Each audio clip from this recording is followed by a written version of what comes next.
but listen to, did you hear the press conference of Seleke Kromah, the IG? He did say that this is a highly political case, did he not? So you don't take the partisans' word for it, you take the IG's word for it. We elect on 85 irresponsible men what happened to our country. We elect on 85 irresponsible men to govern this country, not to be very irresponsible. Please place your left hand on the Bible being held by your wife, and you will kindly raise your right hand, sir, and repeat after me. All standing, please. I, Joseph Newman Boyka Sr.,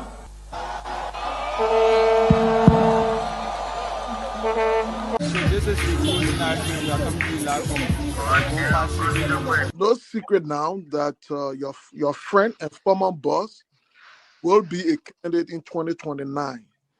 With all of that you experience, all of that you know, and everything that you see unfolding in the country now, will you support him? Will you be part of the process? Will you give him the support? Do you think he can be a better president?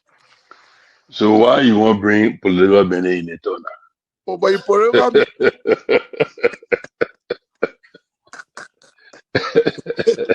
you're political man, before you go out, very active. I plead the fifth again. Okay. When 2029 come and pass, then you finally leave. Mission is completed. Now what the rules of engagement? When the war ended, the guy said, the captain, the commander said, mission complete. There wounded out first. All men on board. So this riot situation when it comes to countries, because many times you notice that if Charles Taylor is the problem, he will be out of here in the twinkle of an eye. And I say, let well-meaning Liberians come home. If we respect this constitution, a government formed in Accra is a violation of Article 1 of the Constitution. Let them come home. Let that government be formed in Monrovia. On the Boyka's administration, we want to give the government of Liberia an ultimatum of 72 hours to provide a living ballot of the chairman of the Student Unification Party, or else there will be a catastrophic pneumonia in the Republic of Liberia. To arrest the chairman of the Student Unification Party, only because the government feel intimidated about the Vanguard Party advocacies. The government got capital road, small, B road, all kinds of places. I think the reason Joseph Baka will not do much because the old man, the papa is suffering. The papa loves the country, but he can't make it. The criminal there around him, they sophisticated than him. They are sophisticated criminals, so they can't make it.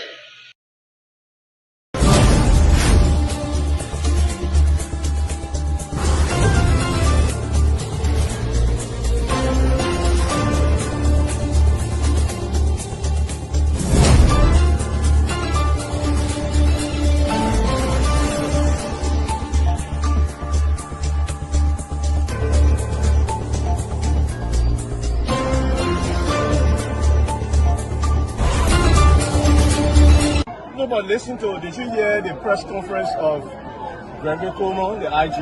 He did say that this is a highly political case, did he not? So you don't take the partisans' word for it, you take the IG's word for it. We elect on 85 irresponsible men what happened to our country.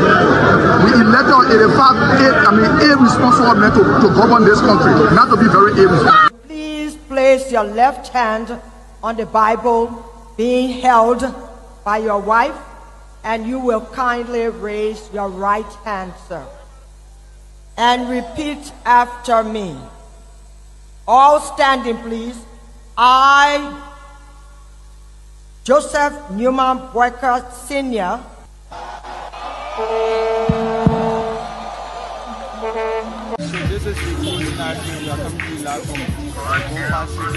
No secret now that your friend and former boss will be a candidate in 2029. with all of that you experience, all of that you know, and everything that you see unfolding in the country now, will you support him? Will you be part of the process? Will you give him the support? Do you think he can be a better president? So why you want to bring political Ben in it or not? Oh, but you political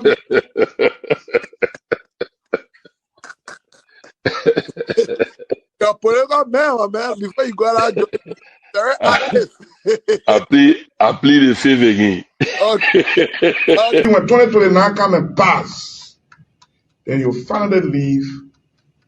Mission is completed. Now, what the rules of engagement? When the war ended, the guy said, the captain, the commander said, mission complete. Der Wune Alphes, all men on board. So this riot situation when it comes to country, because many times you notice that If Charles Taylor is the problem, he will be out of here in the twinkle of an eye. And I say, let well-meaning Liberians come home. If we respect this constitution, a government formed in Accra is a violation of Article 1 of the Constitution. Let them come home. Let that government be formed in Monrovia. On the broadcast administration, we want to give the government of Liberia an ultimatum of 72 hours to provide a living ballot of the chairman of the Student Unification Party, or else there will be a catastrophic pneumonia in the Republic of Liberia.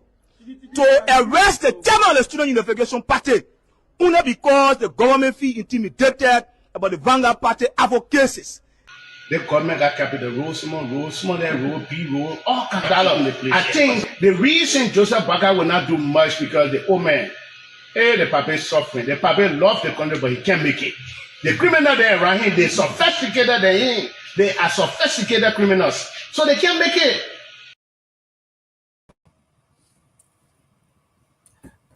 Ladies and gentlemen, welcome to our pre-Thanksgiving edition of the closing argument.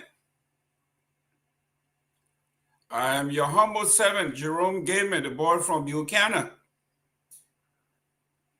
or Grand Bassa County, born in the previously named District Number 3, now District Number 2.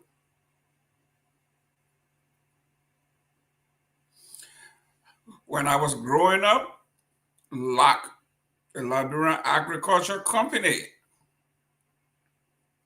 plowed the road, I guess considered Bassa Bureau.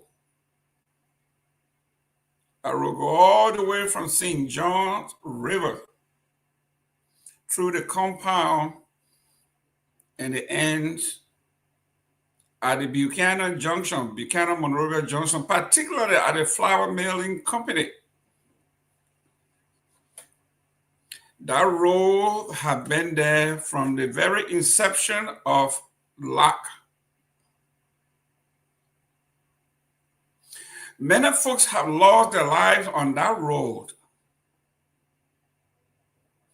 Motorcyclists, taxi drivers, commercial vehicle plowing and sharing the road with the LAC truck. The trucks from the construction areas are going through. Now we observe that there are trucking companies, logging companies, you name it, on that little road. The last time I was there from the LAC, from the flour milling company, I clocked it from there to the LAC junction is about a little under 17 miles.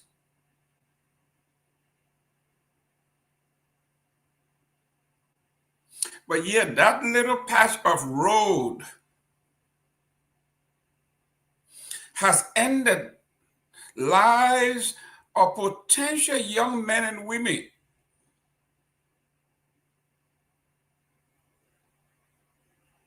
And in my lifetime, and that road was there before I was born,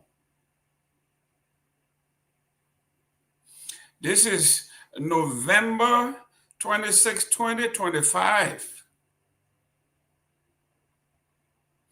And that road is as deplorable as it has ever been. In the advent of this coming holiday, there will be more people plowing that road. And God forbid they will lose their lives because of representation or lack thereof. I say this to say, today I was reading a post. When Chief Tomalin George went to Grand Bassa County, Buchanan in particular, and he was shocked what he saw.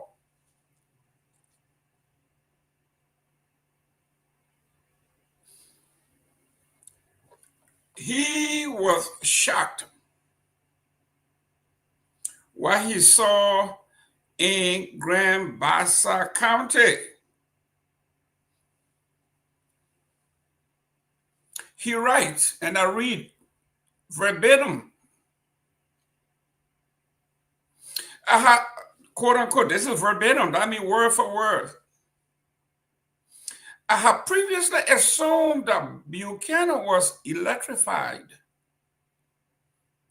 particularly given proximity to ArcelorMittal.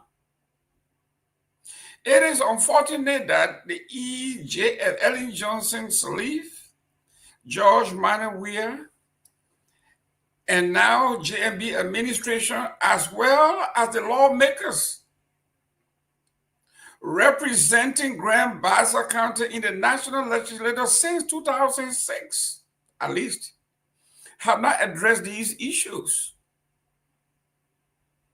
As one of Liberia's most prominent and productive counties, Grand Bassa deserves better. The oversight is truly shameful and embarrassing.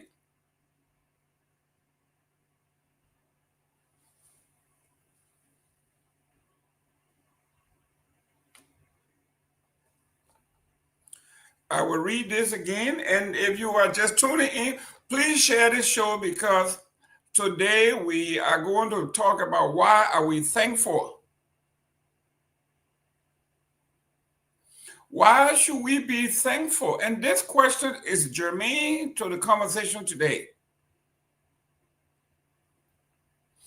If you are from Grand Bassa County and you reside in the diaspora,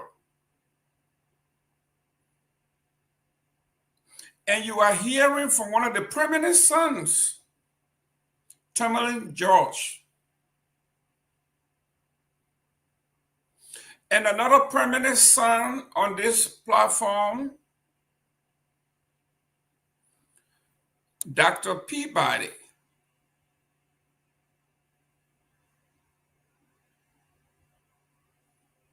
And another son on this platform, Robert Garguah. And your utmost servant, Jerome Gayman, is also from Grand Bassa County. And when we dress, and when we speak,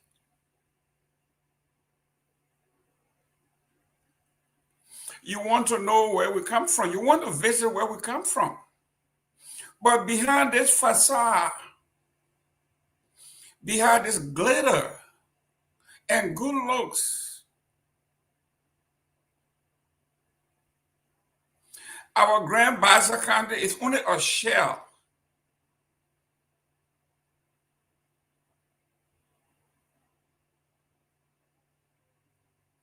Leaders for Grand Bassa County should be ashamed of themselves.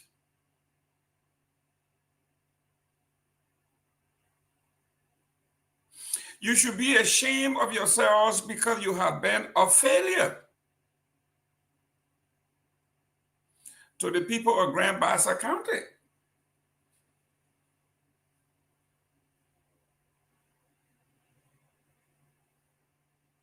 Grand Bassa County is the second oldest city, in fact, second capital to Monrovia. Several presidents have come from Grand Bassa County. We have been in leadership in Liberia since 1822. So why then is Grand Bassa County, why then does the county of Grand Bassa look like an orphan?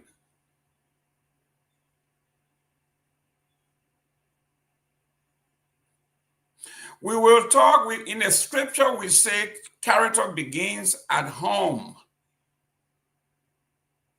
I had a journalist yesterday texted me and said, I was in Vanjima.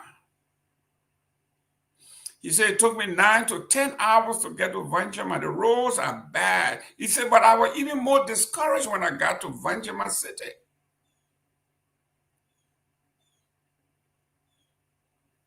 So the place is as backward as I have ever seen. I didn't say a word to him because I wanted to say, you took 10 hours to get to Vanjima. Take an hour and a half and go to my Buchanan, go to my Grand Bassa County. What would you say? Grand Bassa County has been at the forefront of leadership.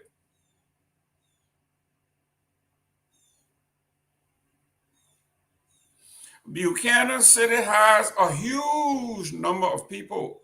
You think we will have 5 modern high schools with soccer pitch or soccer pitches, gymnasium, libraries. Bassa has none. I know you're going to say Monrovia doesn't have a library.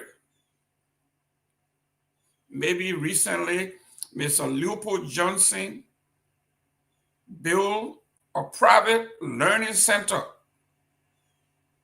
that is a class act. But the Republic of Liberia itself has none. When you talk to the folks from the old school, they will tell you, oh, we used to go on Capitol Hill and go to the U.S. Embassy or blah, blah, blah, and read and get access.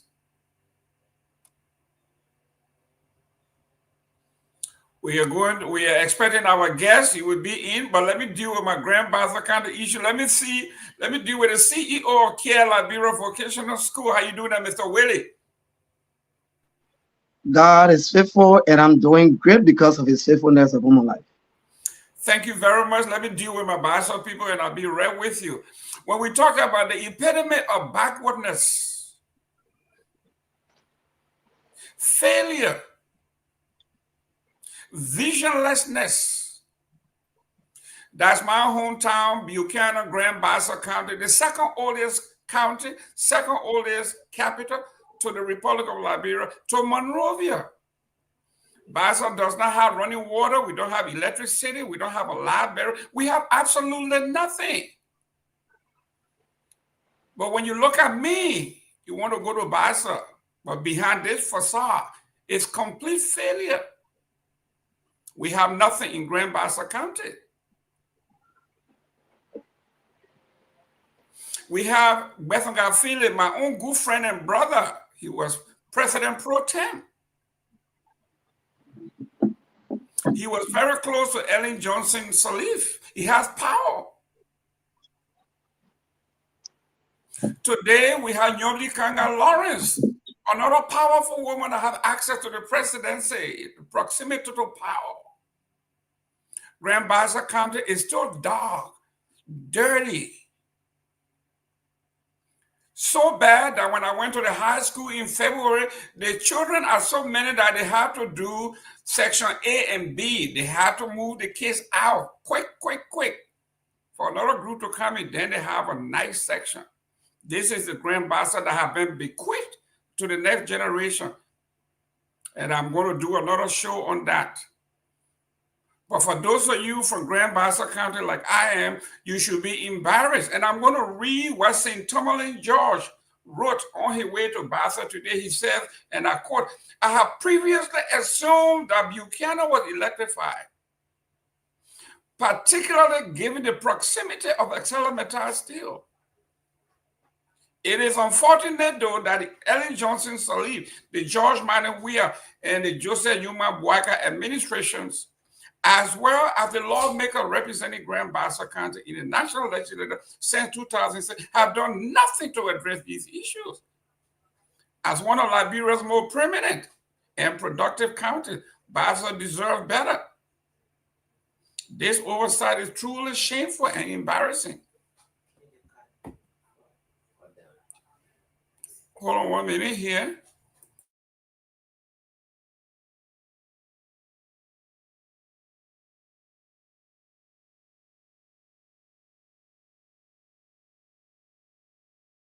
This is our predicament.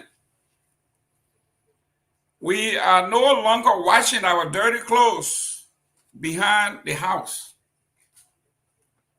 We are going to wash our dirty clothes in the streets. If you don't want to have your dirty clothes washed in public, don't dirty your clothes.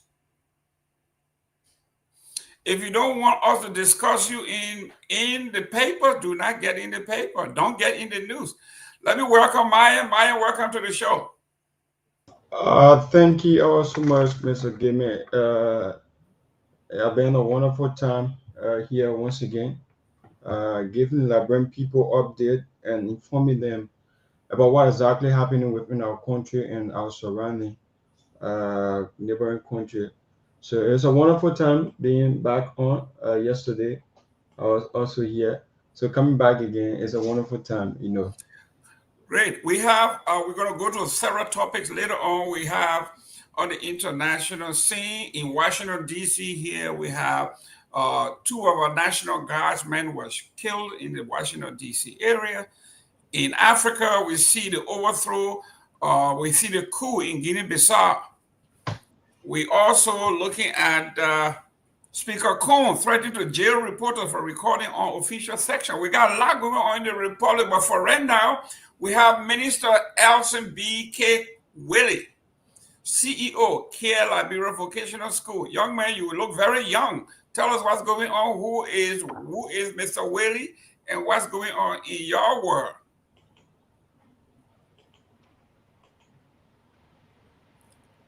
Mr. Willie, is he frozen?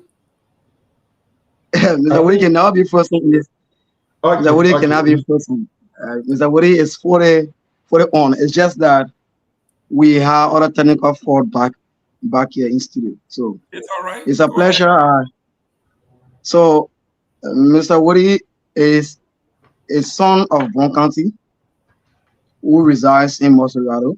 Man, Bon County is big, man. Tell me where the former district, to be precise, from Venla, from Yabayang Klein. And that's why I possess the traditional name Kekura, Nakura. We from Bon County, we are just special. As a matter of fact, we reside in Monserrado County. Over the years, we have been making impacts in the classroom as teacher. That's where our passion have long lasted. And over the years, we tend to realize that Liberia has been challenged, is challenged, and if care is not taken, will always be challenged. Because those who come to power, those who relied and plead with the less fortunate, with the disadvantaged, with people who are challenged, use their ignorance and limitation to exploit them, and after they've gotten the power, we now want to look back. At the end of the day, strangulate the people of the same people that made them to be beggars to them. So I witnessed a lot of kids being vulnerable and getting damaged along the period because of their challenges. Some of whom have left the walls of high school, all that they dream and ever dream of in their various souvenirs upon their graduation cannot come to fruition. Those who are still yet in high school, who may have been not privileged to have their parents with them, even up to graduation, lost their parents. God prayed to the hands of those who tend to take advantage of them because of their challenges. So, as a classroom teacher and a steward of the cross of Jesus Christ, after many times of prayer, the Lord vested on my chest the passion to care for Liberia. So I asked the Lord, I said, Lord, what do you mean by caring for Liberia? How do you want me to care for Liberia? And then he said, in many other ways, he wrote the vision so plain that someone see me so young, someone say too youthful for the kind of things that God wants you to do. Yeah, so the first model under the vision is actually Kehleboe group of companies with many other things that God wants to do under this vision to liberate his people through our management. And I said, I sounded like Moses, a man of fewer words, a man of fewer abilities, a man of incapacity. Lord, how can I move forward? He said, I do not call those who are capacitated. I call the ones who are incapacitated, but once they are available, I can capacitate them. So I said, Lord, I'm willing, and yeah, I am, use me. So the first model under the group of company is the Kehleboe Vocational School. And that's how we got started. All hail to the mighty team that God brought on, the team of young people, Mrs. Sony Azu Akoye Koli, David Kerr, Archie Hills, Yvonne Sally, Marco Kuku, and the rest of other young stars, Margaret Colette, Mercy D. Yankun. The list could just go on and on. They said yesterday you made impact in our life when we were once upon a time in grade schools. Along the way, you also help us to go to our real vocational area. So as a matter of fact, since you started this, there has also been a passion but not knowing how to go forward. We'll definitely with you in this boat, even if there's no money to pay us, we're willing to stand by you and with the vision. So that's how we got started in the month of April of this year. And since then, we have been sitting in the midst of huge challenges, but God being faithful to bring us up to speed to where we are now. Today was just a showcasing of the various departments. You ever wish to see how that documentary ever went. It was so wonderful.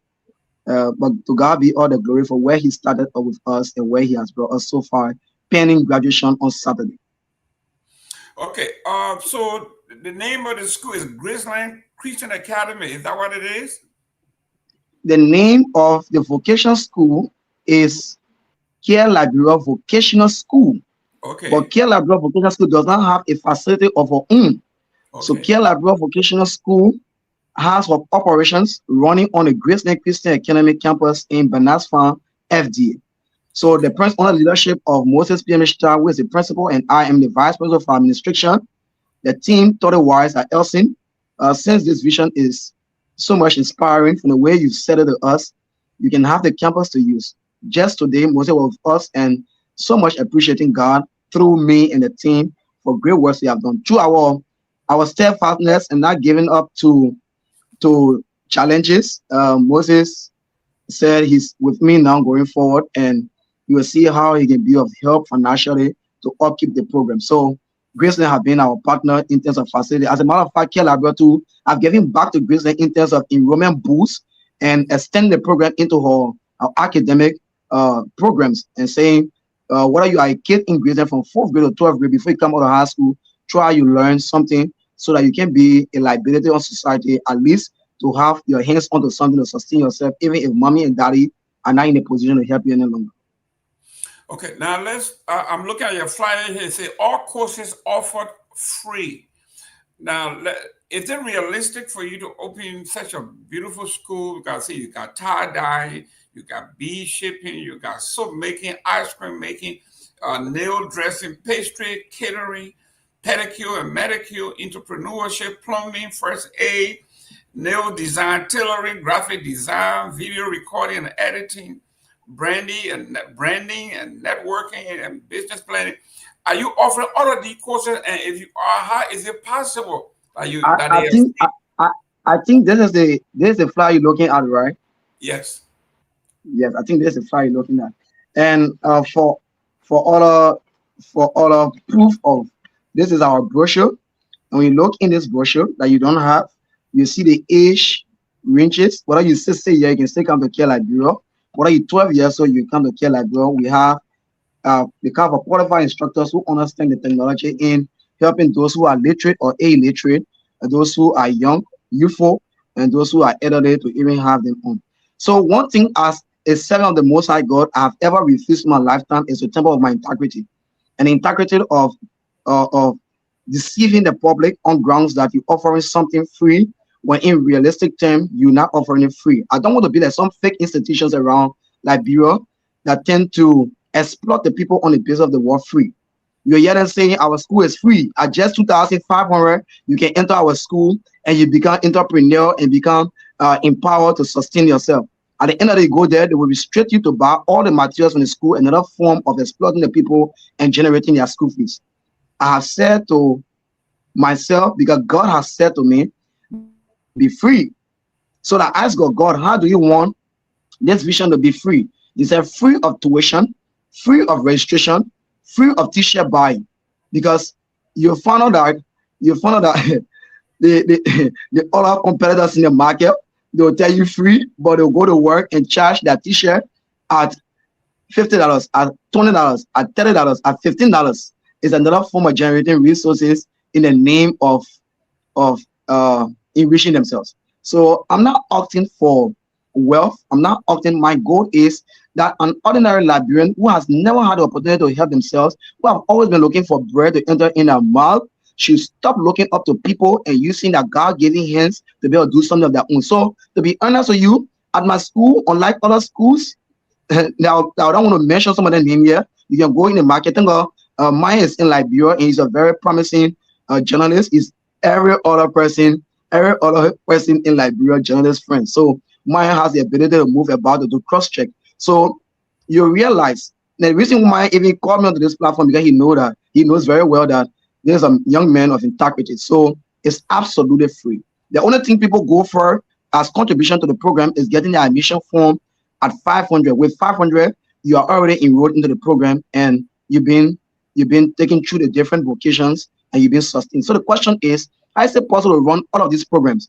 When the vision was relaunched in July, we were fortunate to have all the programs running.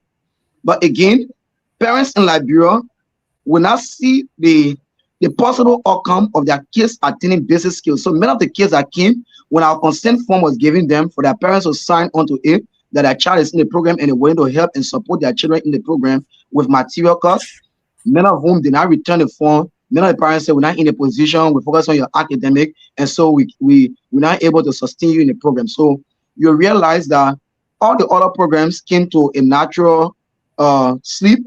It got challenged where the students could not sustain themselves, follow into the program, because I who have the program, I'm incapacitated. I don't have the financial might and power to be able to provide materials to all of my students in all the trade.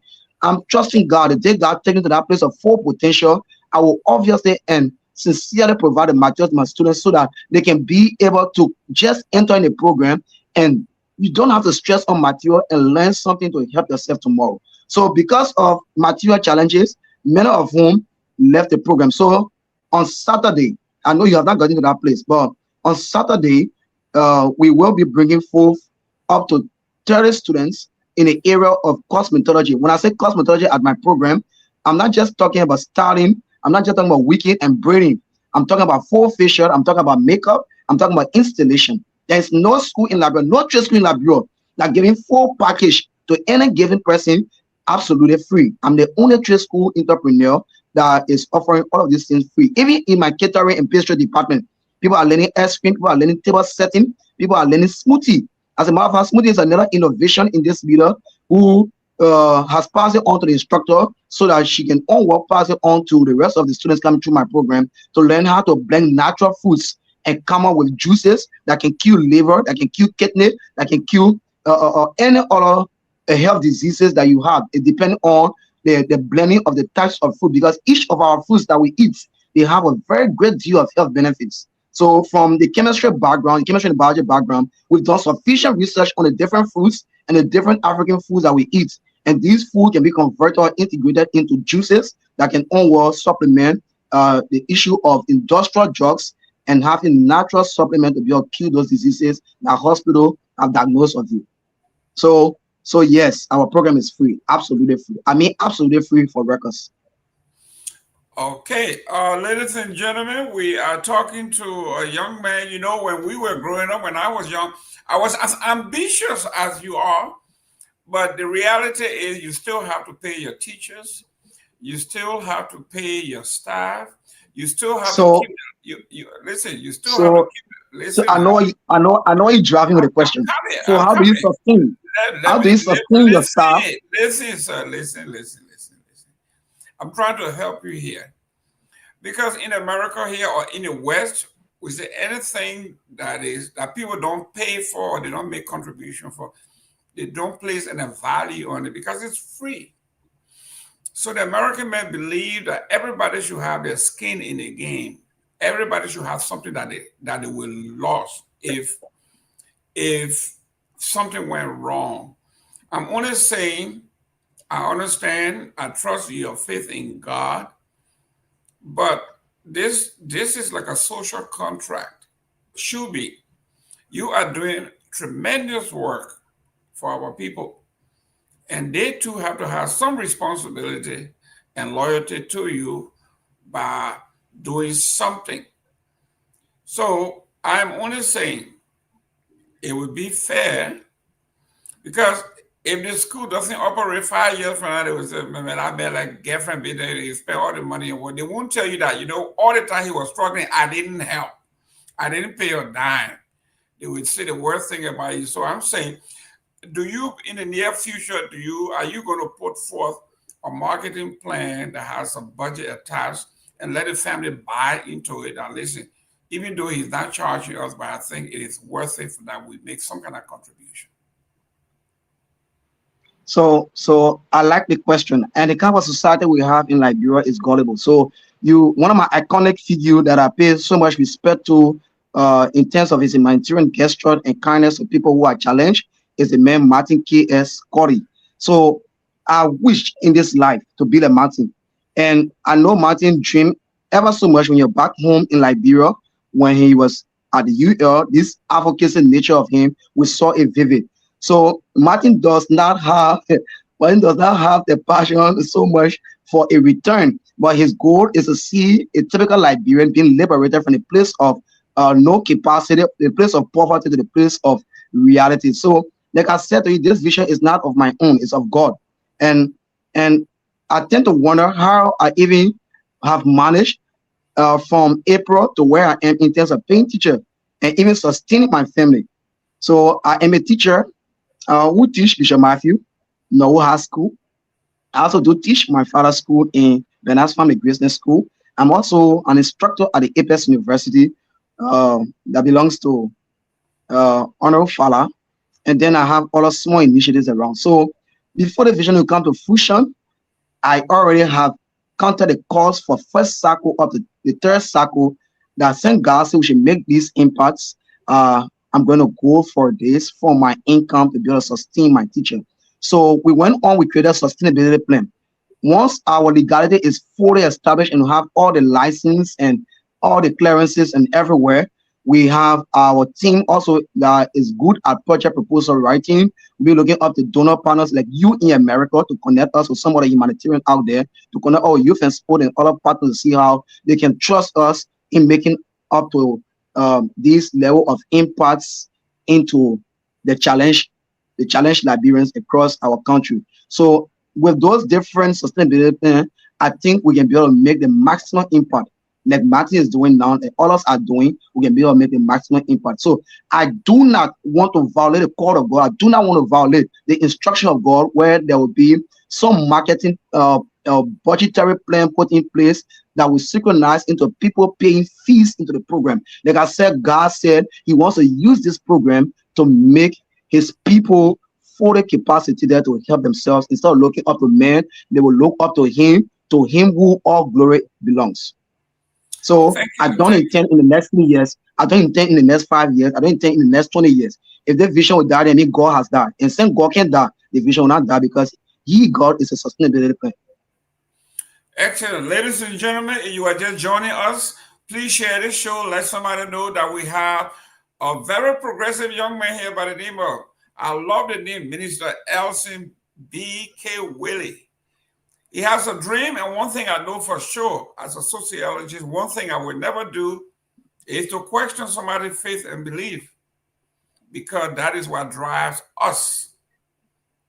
Now talk to us about the upcoming event. There's a major graduation coming up. 30 or 35 young Liberians qualified to move. When I'm coming, you got to enroll me in our ice cream program because I like ice cream. I want to be in there. Talk to us about the graduations that are coming up and how were you able to pull it off and who are those lucky ones and where are they going after they leave your institution? So this is where I don't want to say my frustration lies, because some of whom we made today to be political icons and features in Liberia have been knocked to. There are those who have been knocked to several times and they can come in. But I know electionary time, they want to come on, and these people who have benefited from the program, they'll be looking up to, again, quote unquote, political son elsewhere to be of help to them by encouraging these people who are electors as well to vote for them. But I wish to have an appearance on your platform where I will mention some of their name at that point in time in a very strong denigrating manner. But since he has not gotten to that place yet, Saturday, we drove the vision with God being our back, our front, our center, and he being first in this program. We landed to the place today where we had to do final showcasing as pre-preparation to the ceremony on Saturday. On Saturday, we're taking 4 departments successfully to graduation. The Department of Cosmetology, the Department of Food and Nutrition, precisely catering, pastry, cake making, cake designing. As a matter of fact, there's the only trade school in Liberia on the first cycle where people learn wedding cake and funnel icing. We also taking soap and tie and dye to the graduation, and we're taking interior and exterior decoration, event and interior decoration, along with fashion design to the graduation. So part of our vision is not just to graduate the youth or graduate those elderly people into the program and allow them to language or go back to their real homes, not having the capacity and going sitting down and wishing for one day that there will be a contract or one day that somebody will ask them to do something before they can get in power. We're looking out there. We've been able to scout out different locations where there will be high rotations at the end of the day if we're going to establish a business there. So the cosmetology department, we're hoping that if all goes well, my November and December salary, if possible, January salary, we can procure a store or a shop space where we can have the beauty salon established, and all of the graduates coming up from our department can become stars at the salon. We're hoping also not to have them there working free, but they're going to be making 70% of 100% operations and giving back to the vision at 30%. At the 70%, sustain the payment and then pay your staff. The payment of the rent and then pay your staff. So that's the plan for cosmetology. At the same time, we have different locations like in soap clinic and other areas. We're going to have different sale points for the soap and the tie and dye. And students of the department will be the sale agent at those different locations, while at the same time we making up our products and taking to the internet on our branding and networking to see how our products can reach out to those out there at an affordable or reasonable amount. The people in the pastry and catering department, we're going to be sooner launching our smoothie production and services onto the internet, and other partners who believe in smoothie. Smoothie is one of the hairline businesses in Nigeria, except for a few Liberians who have not seen the necessity of smoothie. We want to abolish the issue of 2 million industrial drugs that have some chemical effect on people that more consumption. We're hoping that smoothie will take another route in Liberia on our industry. We also hoping to establish our catering service between January to February. We're also hoping to be able to get those parts, those assorted utensils that will accompany the vision of establishing a catering service.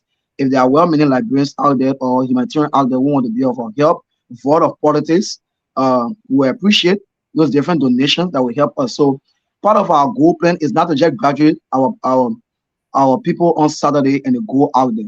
We're hoping to conserve them and empower them, follow into businesses. As a matter of fact, we took small thing from them on for graduation, $50 US. But yet the package on the $50 US, we're giving them canvas, we're giving them medal, we're giving them diploma cover, we're giving them a customized certificate, we're giving them mug, we're giving them bag, gift bag, we're giving them foldable fan, we're giving them wristband. Comparing such a cost for graduation fee to others who take 150 US, 135 US, 100 US from people, and their packages that they give out cannot even be compared to what we're giving, then it means that God has been filled with people. We're going to even have a print industry that was going to even work in our amount with me having no other benefit out of that graduation fee. I know God indeed has been faithful, and he's still faithful to take the vision forward. So that's about it. Graduation is not all to it, but the life after graduation is what matters most. And this is where we intend to extend the vision further by empowering people after graduation. With your help, with Myean help, with Martin help, with every other person help out there, we believe that there can be another vision out that can stand out to liberate our people. Okay, ladies and gentlemen, we have Mr. Willie here, a progressive young man. He has a vision. And the scripture says, where there's no vision, the people perish. He said he serves a living God. And since God doesn't die, his vision will never perish. His vision is that all of these things he enumerated will succeed. And you know, I got my spot already, that ice cream place, wherever it is, you got to make sure when I get to Liberia, I want to go over there and start eating. And I like the smoothie thing because, you know, with black folk, diabetes, when we eat all this sweet, I'm from Basa, all the Dopoh will be swallowing, all the fufu, that sugar go in your system, you get diabetes. So now that you're going to help me with a smoothie, to help me with a natural cure, I will eat as much I can just teach you from distance. I can teach you you can do an e-learning. You don't have to come and practically get into the classroom. So you just want to time and hit me up. I can tell you the way to go, and you can become. Great. Ladies and gentlemen, we are talking about natural foods.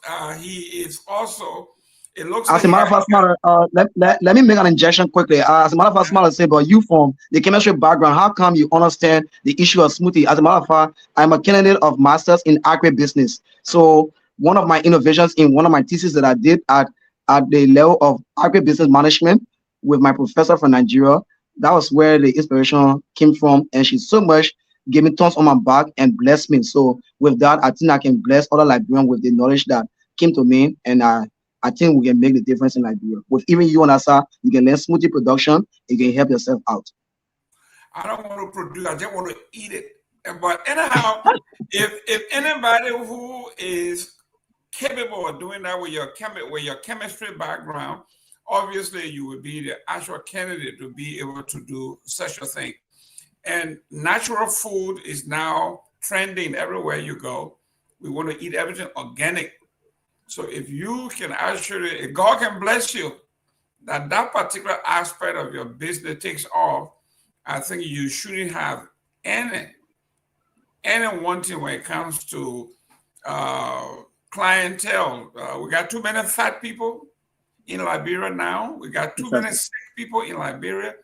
They don't know. So if you can help us in that light to alleviate some of our suffering, you know, because in the absence of knowledge, superstitions abound, they say. So when we get sick, we don't know what's wrong with us, we say somebody wish me, or somebody throw something on me, not knowing. If all that fufu I've been swallowing in Basa without checking, my blood sugar, my blood pressure, I start walking and I'm dizzy and I say, Myean doesn't like me, I think he wish me and stuff like that. So for your background and what you are trying to do, the only advice I have for you is, I've operated a business in the United States. I've been a business owner since November 2nd, 1999, maybe before you were born. And one of the things that I did was I started very small and then added on to where we are. So I would like for you to, at some point, pick 3 or 4 areas that you want to specialize and just hit that part.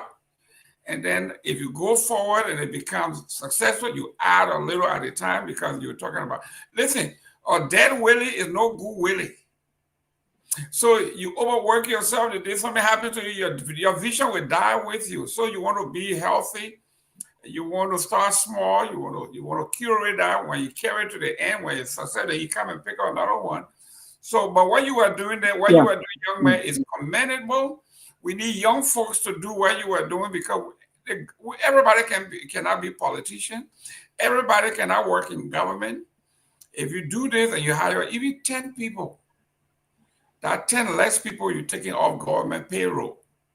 So we have to commend you for what you are doing. The dream is great. We would love to commend you and support you every way we can, and make sure that what you are doing becomes successful. I like the piece where you say, even though you didn't call it that, but when I was vice president at the chamber here, my responsibility was to create incubators where folks come and learn how to do business plan. We teach them how to run a business. So I like the part where you're going to open a beauty salon where your graduates will come, they will intern. After graduation, you can be here, learn the trade, take 70%. When you save enough money, you want to go on your own, that's fine, you can go. But that is a great idea where the folks can intern. That's how you get your feet wet. You know, you come from the football academy, you go, you join one of the teams, you don't just go become a starter, you sit on the bench, you support other people, and then later on you get your chance and you go and shine. So that's a great thing. But talk to us, what the support system for the 35 graduate you got, or 30 graduate you got?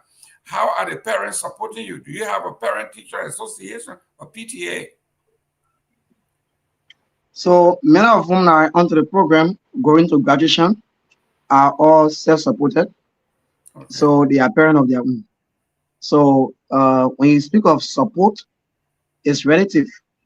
For the fact that they chose my vision over, they chose God's vision that I'm managing over all other vision to be in, only because of their low capacity or their challenge states, and thought to go through, helping themselves through the cellular approach by pouring, take for example, in a catering department, if they were to do cake, a recipe of cake doing, whether it be a chocolate cake, or birthday cake, or plain cake, or serving cake.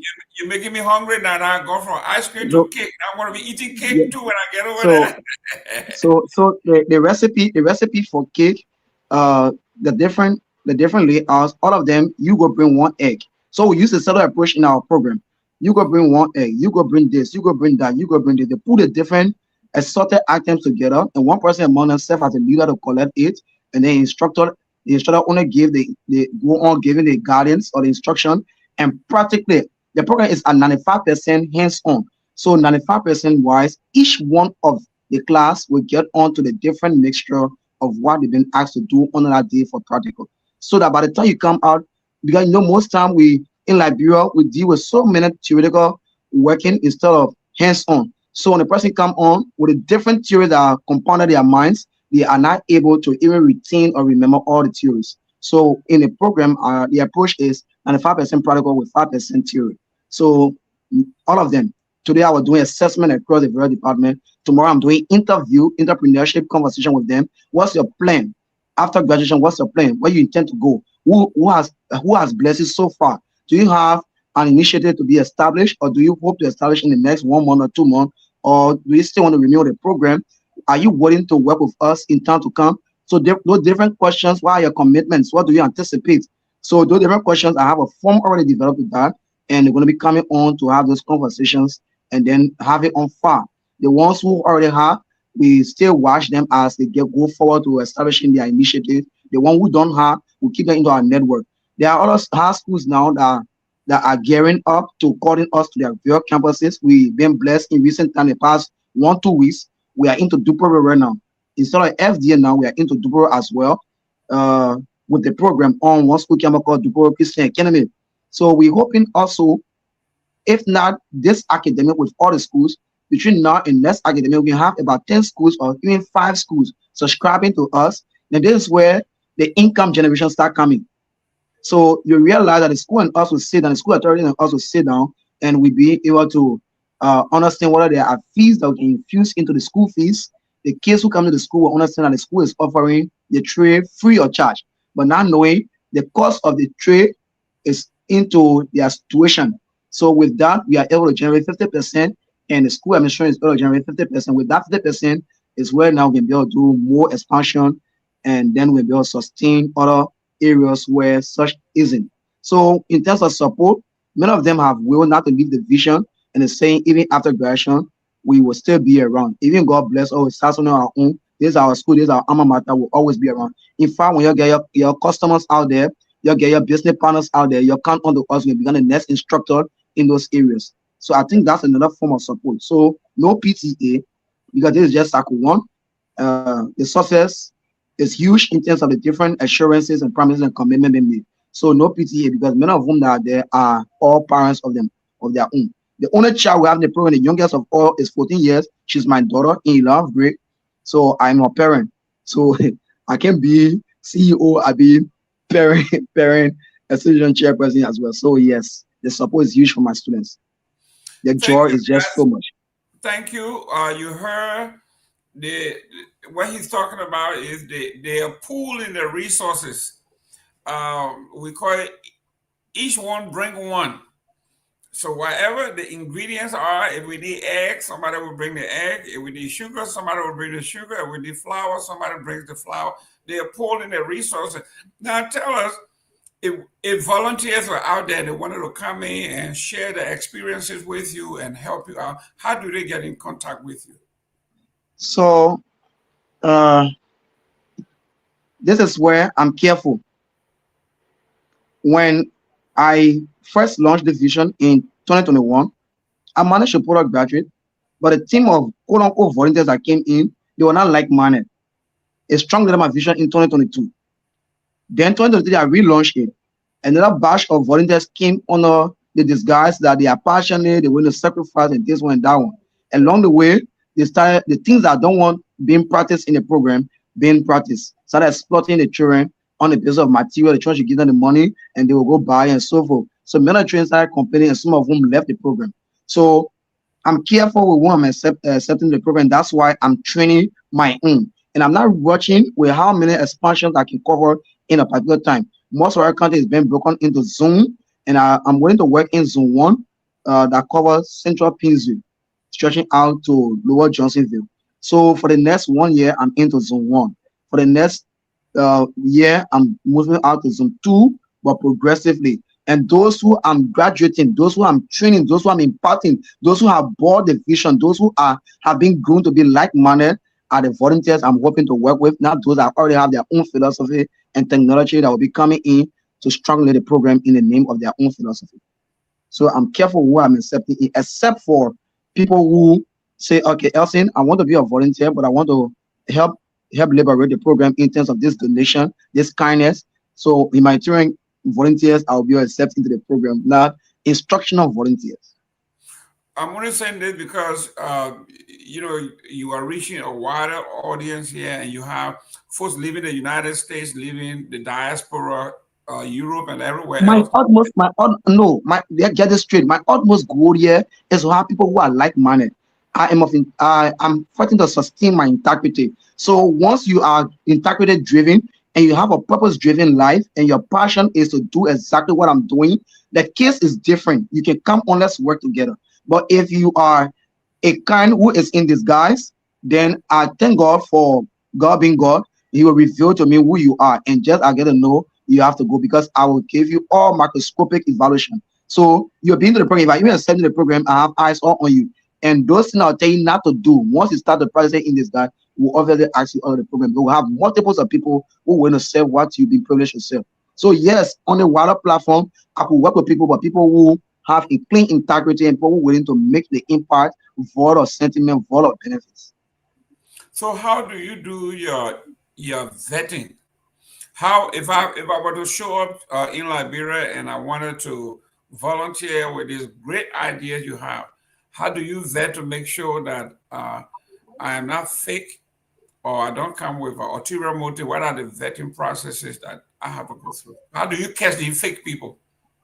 So when I relate all my standards here, then don't you think people will buy in to come into more profound form to get me onto them? So the standards are there. So when you come on, you meet the standards that have already been developed, and then from the standard, we will be able to determine who you are. But please, I beg this other question not to expose the standards of evaluation that I've already designed, that my team and I have designed to be able to know who is actually who to serve our program. Okay, guys, I think Pewee used to say,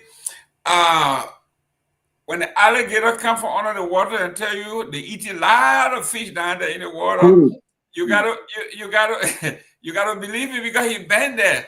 So Mr. Willie, Minister Willie is saying, believe me, I have a process to weed out the bad from the good.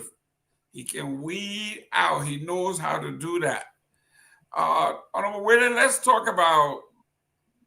And before you even talk about the next one, let me say this to you. If you are at the level of the student's interest, there are definite processes that they go through, enrollment processes that they go through, that we even deny some of them along the way. Because once you cannot meet up with certain expectations that we hope to see in you, you should not even have this, but the way you were dressed, the way you approach, the way you go about that. I tell you for free, come to the program, wear any plain white shirt, wear your blue jeans. You come to the program, you come in immorally dressed. And that's something I can't compromise. I tell you for free, you can't come to the program like this. But you say, oh, I can't do without this other dress code. This is just me. I can't go there. I ought to wear round a t-shirt. You think I come here allowing to the program to seduce my instructors or become a problem for even me who want to sustain my integrity? The answer is no. So right there, I deny you enrollment. I try to offer you the best counsel, and you still say no, you have to go. So there are a few other things that your response will tell me you're good for the program, you're willing to be mentored or to be trained, or you're going to be a serious embarrassment to the program even during the time of training. So the process is there, standardized, not to compromise even for enrollment or for deployment. When you hear, ladies and gentlemen, there was a young man by the name of Thomas Sankara. When they talk about Burkina Faso, when you ask the folks, they will tell you it is a land of upright men and women. So here, Mr. Willie is saying we only deal with upright men and women. If you are going to Willie for whatever his vision is, you have to be willing, ready to be upright. You got to be morally fit to be part of his business, to be an associate in any form. Willie, I love the idea that you have. The folks from Bond County should be very proud of what you are trying to do. You have your policies, you have your standards, and you are willing to stand by those standards no matter what. This is what we are talking about for our country to move forward. We don't need politicians and preachers who preach to the crowd, but you have to have conviction, even if you lose it all.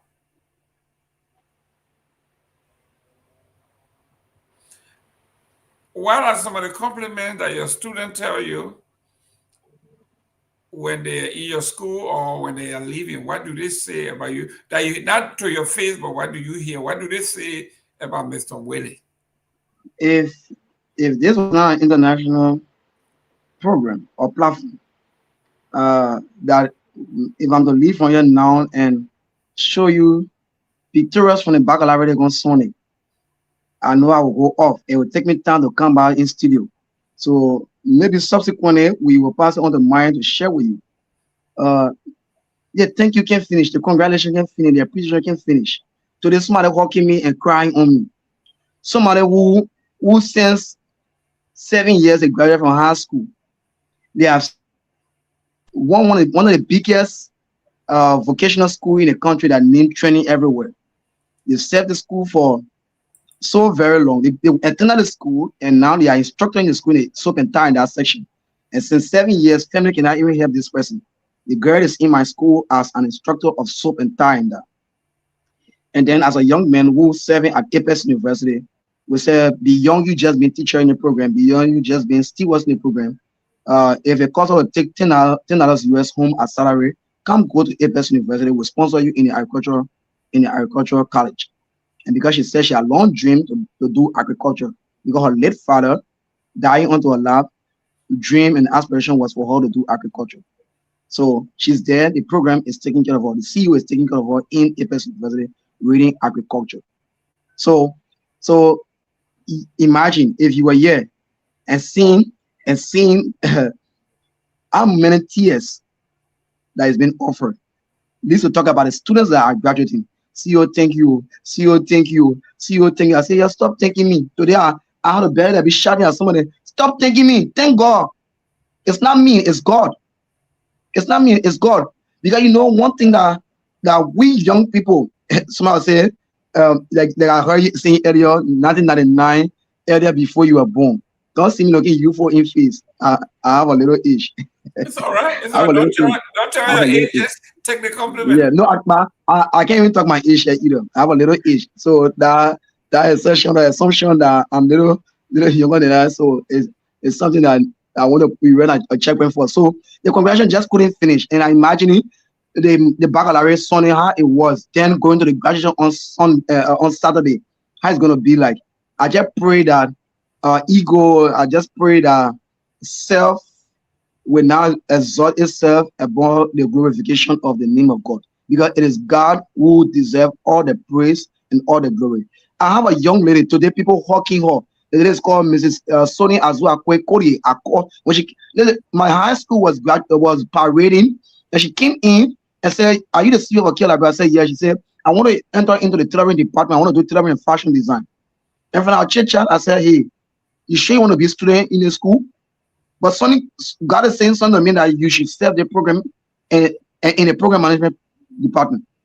And with no hesitation, just from the 3 minutes conversation with her, I knew that exactly what God placed in my head to do was exactly what was in her. And that I entrusted her with the program management aspect. So today, she's sick, but the accommodation, the love, the hugs, the praises was just too much for her. She started crying. He said, "Oh, Elson, thank you. Thank you for being the place of relevance." I said, "It's not me. It's God who brought you the place of relevance." So give glory to God. So imagine if it is not graduation, just any section, just training section, just pre-session. The process is just too much. It costs too much. The flowers were too much on Sunday. The little $20, $50, $100 on our clothes were just too much. Imagine Saturday, when their parents will be coming on, when their loved ones will be coming on, when their sponsors will be coming on, when well-meaning persons, special guests will be coming on. Imagine how many praises will be offered. And I don't want these kind of praises just in words. I hope that those people that are going to be coming on to witness the event and grace the event will bring money so I can be able to sustain the next cycle that's expected to start on December 15th. Thank you very much, young man. We love having you here.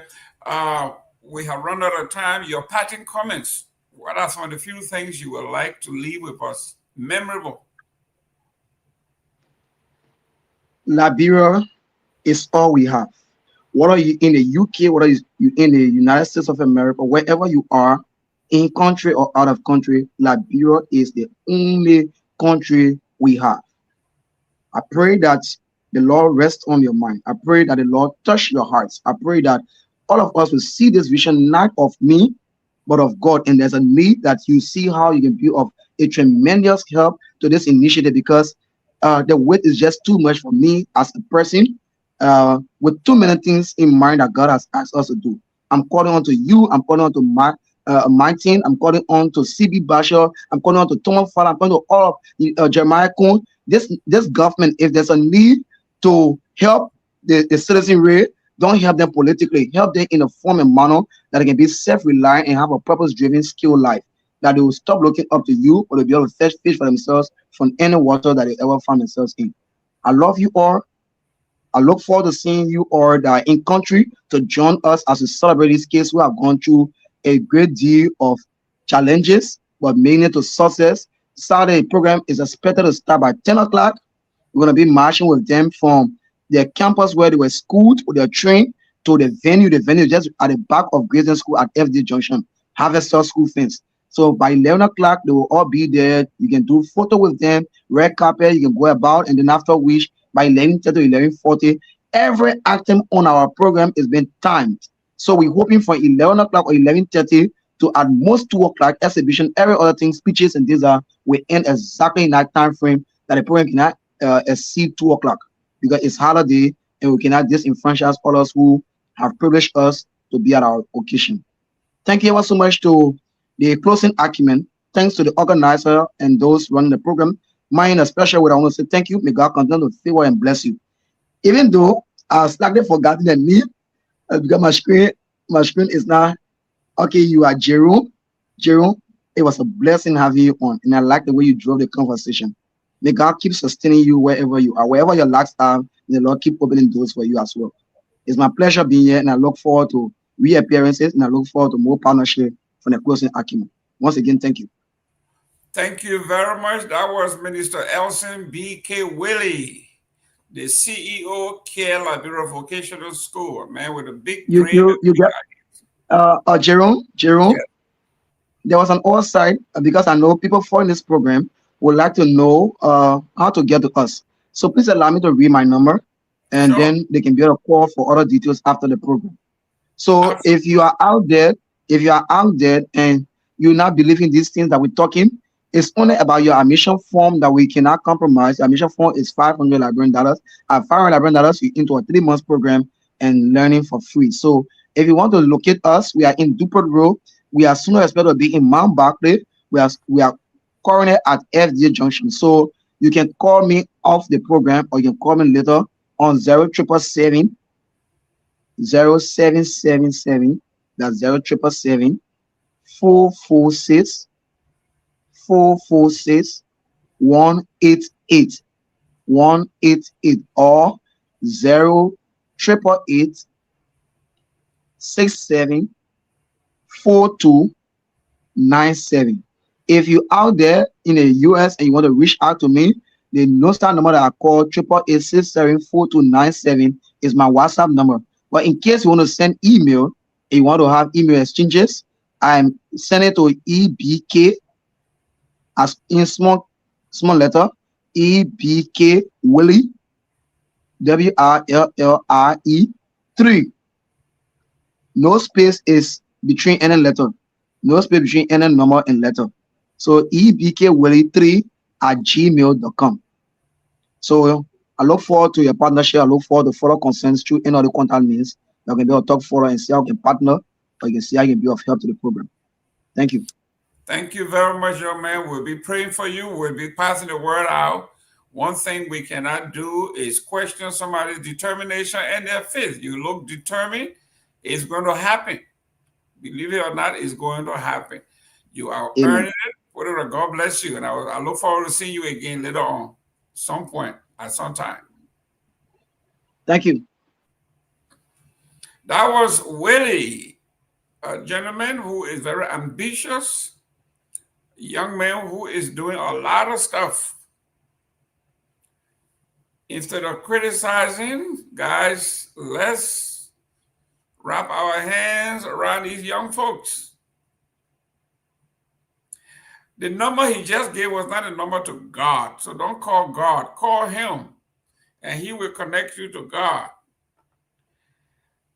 Willie, Myean, let me welcome all of our followers by way of Truth FM 96.1 in all of our counties. Myean, let's talk to us about current events in the Republic. There's a lot trending. So much news in Liberia. Let me just flag some of them. Hopefully, I know you follow all the news, but we're talking about the Speaker Cone threatens to jail reporters. That's making the front page of all the papers. The Liberian National Police and PCC officer clash in a violent confrontation at Red Light Market. I know you covered that.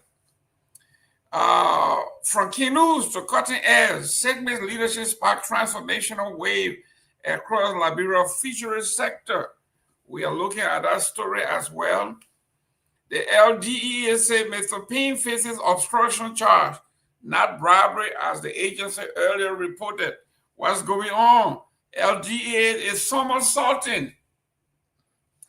Liberia Rural Clinic get overhaul after investigation exposed maternal health crisis. This is a story that we carry from Front Page Africa and the New Narrative about a week ago. Then trending internationally, the shooting in Washington, D.C., and second on the international level is military coup in Guinea-Bissau. We are also following the United Nations have warned no girls should lose education because of pregnancy in the Republic of Liberia. Pregnancy is not a disease. You shouldn't stay home because you are pregnant. KRTTI compliance officer accused of filming his fiance's nude video, threatening blackmail. Hey, we will go into these stories. Justice Minister Pewee accused of blocking LRA revenue collections, shielding LPRC from national budget obligations. Oh, KRTTI, that's the Calcutta Rural Training Teacher Training Institute. The compliance officer, the guy who sort of makes sure everything is on track, is accused of filming fiance's nude. Hey. Liberia is a very interesting country. We will follow these and many other developing stories as we wait to celebrate Thanksgiving in the United States. But the biggest one in Liberia that we will be talking about today is the court orders BMC to surrender Clark Hope Foundation record in asset recovery probe.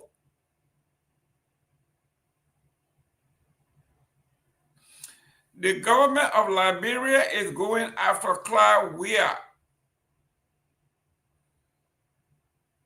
But let me turn to our promising young journalist, Myean Tobin. Myean, welcome to the show again. Okay, Mr. Gayman, thank you. It's a wonderful time being back on the closing argument. So I'll just sitting and monitoring the conversation here. So it has been a wonderful time from our end here.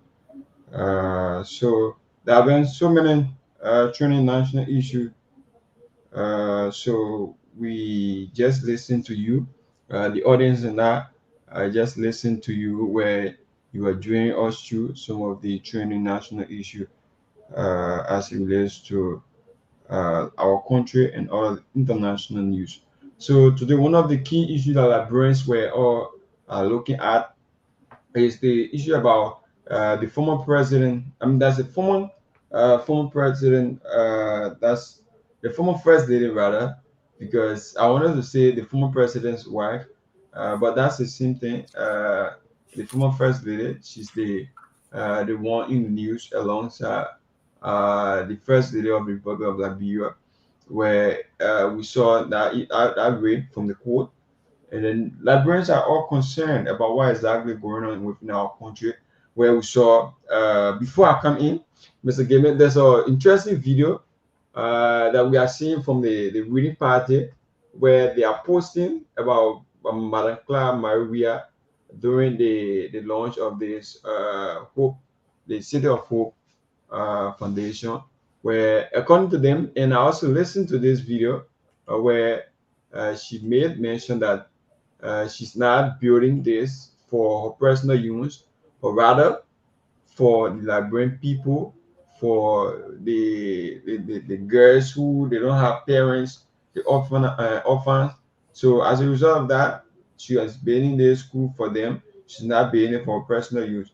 So right now, the government of Liberia is telling them to turn it over. If that is the case, then why is it that the asset recovery team is requesting that she turn over all of the documents? If this property was bought by her own money, if this property was bought because she served as the former first lady of the Republic of Liberia, so if there's any issue, I think that should be handled in a proper manner. But now we're in the asset recovery team should be able to ask her to turn over all of the documents, because I can tell you for free, Mr. Gayman. Sorry to our radio listeners here. We're not on just now. So I can tell them for free. If you saying that she should turn over all of the properties, we agree she should turn over everything. But one thing the United Party government needs to know is that this property that we are looking at is from the former president Web Angle, and she served as the former president the former president of the country. So during that time, there were money that were allocated in the office of the former first lady. So if that money was used to build a center for the young girls who are orphaned, I think they should have to pass through the proper channel. And also, the United Party government should not forget that if maybe probably we are not saying that we'll just put CDC there, but maybe probably if the Liberian people decide that the next administration is to be CDC government, these are things that the CDC government will start to go after them for. With the first thing you will start to see, the presidential parties that is in local country, that's one of the first projects that people will start to look after. You see the Unity Party party headquarters right now. These are things that the opposition are pointing at. Because how can you look at a sitting government looking at 3 million, putting it into a party headquarters? So these are things that the opposition are pointing out, that where they took the money from, that they build a party headquarters, or they buy that party headquarters. So these are questions that they are going to answer. And we have some government officials who are doing something, even though we are seeing they are now up like the way the past administration did it, where you used to see some of them boasting from one place to another, spraying money all around. We are not seeing it in this government. They are acting so mature.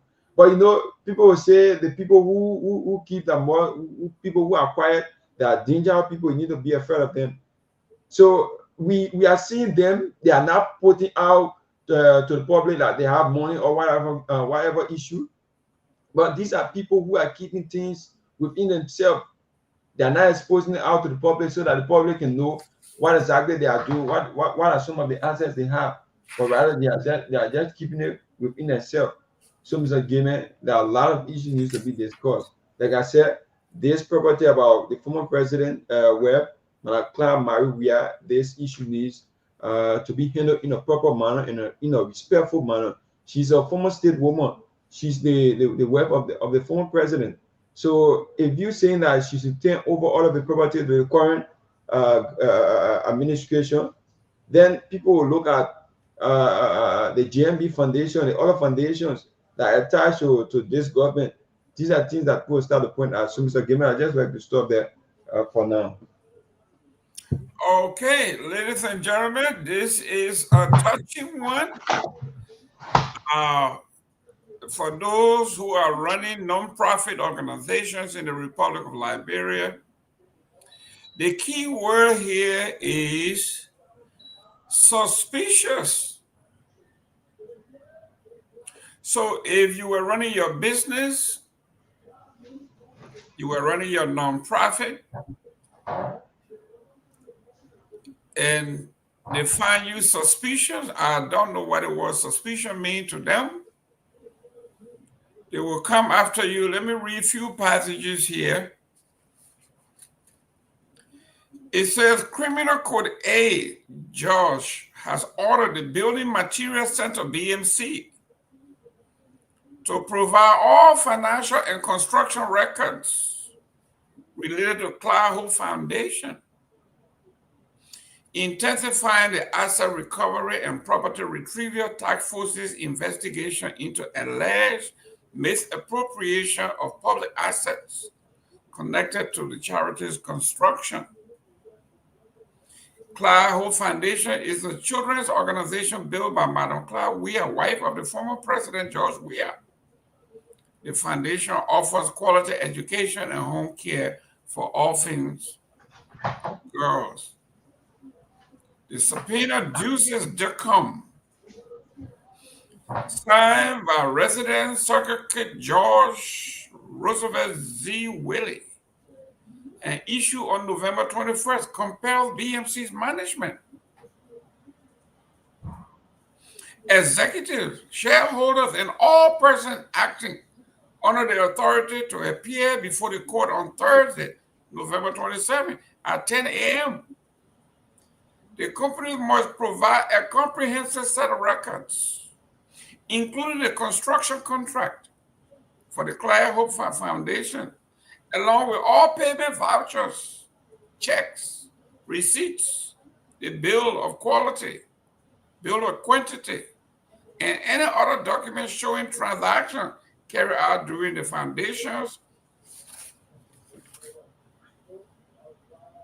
According to the petition filed by the task force, chaired by former Solicitor General Councilor Edwin K. Martin, the documents are crucial to ongoing efforts to identify, investigate, and trace all of Liberia's stolen and suspicious assets, especially those believed to be linked to activities involving the Kehleboe Foundation.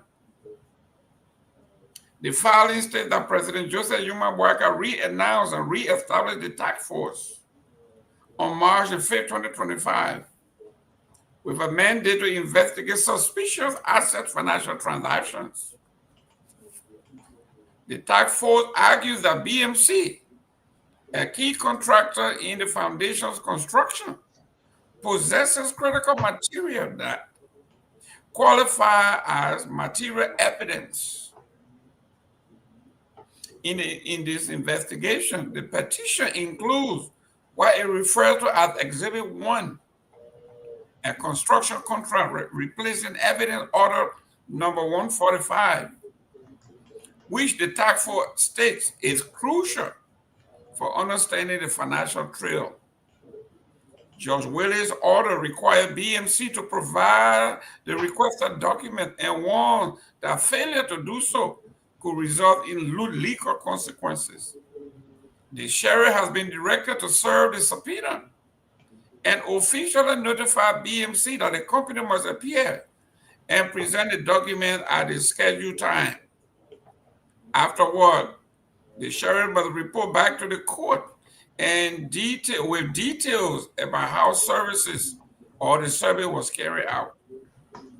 The necessary records are expected to clarify the financial structure, contracting methods, and decision-making processes behind the construction of Kehleboe Foundation facilities. Investigators aim to determine if public funds, diverted resources, or other suspicious financial channels were used and involved in this project. This is a developing story in the Republic of Liberia judicial system, it says. Let me welcome Johnny. Johnny, welcome to the show. Thank you, Mr. Gayman, and thank you, Myean, for the show, for keeping it up. Let me also appreciate all our viewers and listeners. Thank you. Well. Johnny, we have tons and tons of competing stories here. KRTTI officer, compliance officers accused of filming his fiance's nude video on campus. Hey, what is going on in your country there? Then Speaker Cole threatens to jail reporter for recording his own official session. Liberia, just a few days ago, we saw some guy by the name of Fagon saying, I am who I am, and I'm saying this will happen by the power vested in me. And then we saw another power play after another power play. Now the Speaker of the House of Representatives, Speaker Richard Nagbe, Tuesday threat to jail journalists for recording what he called an unofficial legislative sitting and set off a wave of public criticism and renewed debate about press freedom, government transparency, and the direction of Liberia's democracy. And I'm going to refer again to the United States State Department country report. You know, that's the Bible that I have here. So you don't say we are making this claim. There you go. 2025 Investment Climate Report on Liberia.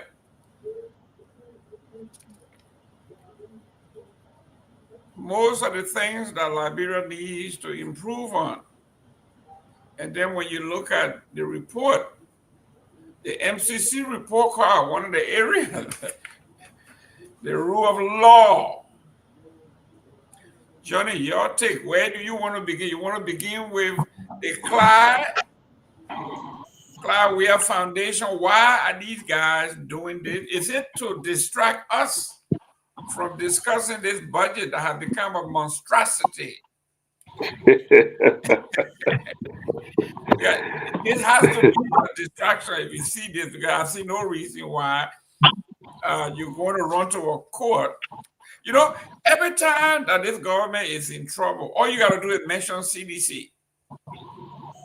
And the whole place goes nuts. So when you are on a fire with this kind of budget and everybody is crying, what the best way to go than to go and start putting out stuff like this? Your take though, let's start with the Clyde Weir thing. Yeah, so Mr. Gayman and Myean and the public, this is where we should be very, very mindful about what kind of news we should take and discuss when it comes to national issues. Because if people see that they are making serious error and serious, governance issues are being discussed by people, and they try to induce a non-essential issue, you should not support it by taking it into discussion. You just leave it as it is and look at the issue that they don't want to talk about, and that becomes your focus. Because this is a legal matter. It's normal. Every day people take cases to the court for adjudication. So if a case goes to the court, why should that be a big landmark discussion when we already have the biggest issue we have in this country is our national budget?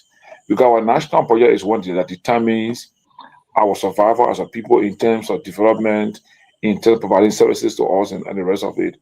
So if that becomes an issue and you feel that it's taking a real trend that will undermine their own leadership, so they will decide to elevate a non-essential issue. I'm not saying Madam Weir issue is not important or she's not important. Of course she's important. If they found reason to realize that her administration or her foundation, use funding from national budget and that group need to give account, yeah, they should do it in a way possible that they will give account, and if they have any legal reason to prosecute those people involved with that, they should go ahead. I mean, for me, that should not take any issue to discuss on this platform for me. I want to discuss the issue that people are affected by, and those issues need to be addressed as urgent as like today, in the next minute. And so, yes, right now, between now to the passage of the budget, I think like brain people need to take the budget, those who can read and write, who can understand, take a look at it, and then look at the objective of the government's motive when it came to power. So my issue is this budget is a draft from the executive branch of government. And so for me, I believe that whatever is in our budget is what the president wants to do. That's what the president's agenda is for 2026. So if this budget begin to have all the kind of problems, then we realize already that there's a problem with the leadership process. The next thing is, all these issues about what you're talking about government officials' behavior and doing things, I put all of that into the burden of the president who appointed them. Because we say all individuals working in the executive branch of government are appointed by the will and pleasure of the president. So if you hold that constant, everyone who is in those positions, and who are doing things that are just inappropriate, the president should take action against them immediately. And I also think that the president should have people that will monitor these individuals' actions, their engagement with the public, what they are doing, so he can begin to take some action to bring about some high standard of governance. Because the state is in dire need. We may not know, right? I'm sure our colleagues that are in the country now, like Tomalin and Pewee and the other guys, people that were here, when they come out, will let you know how people are living, what people are experiencing in this country.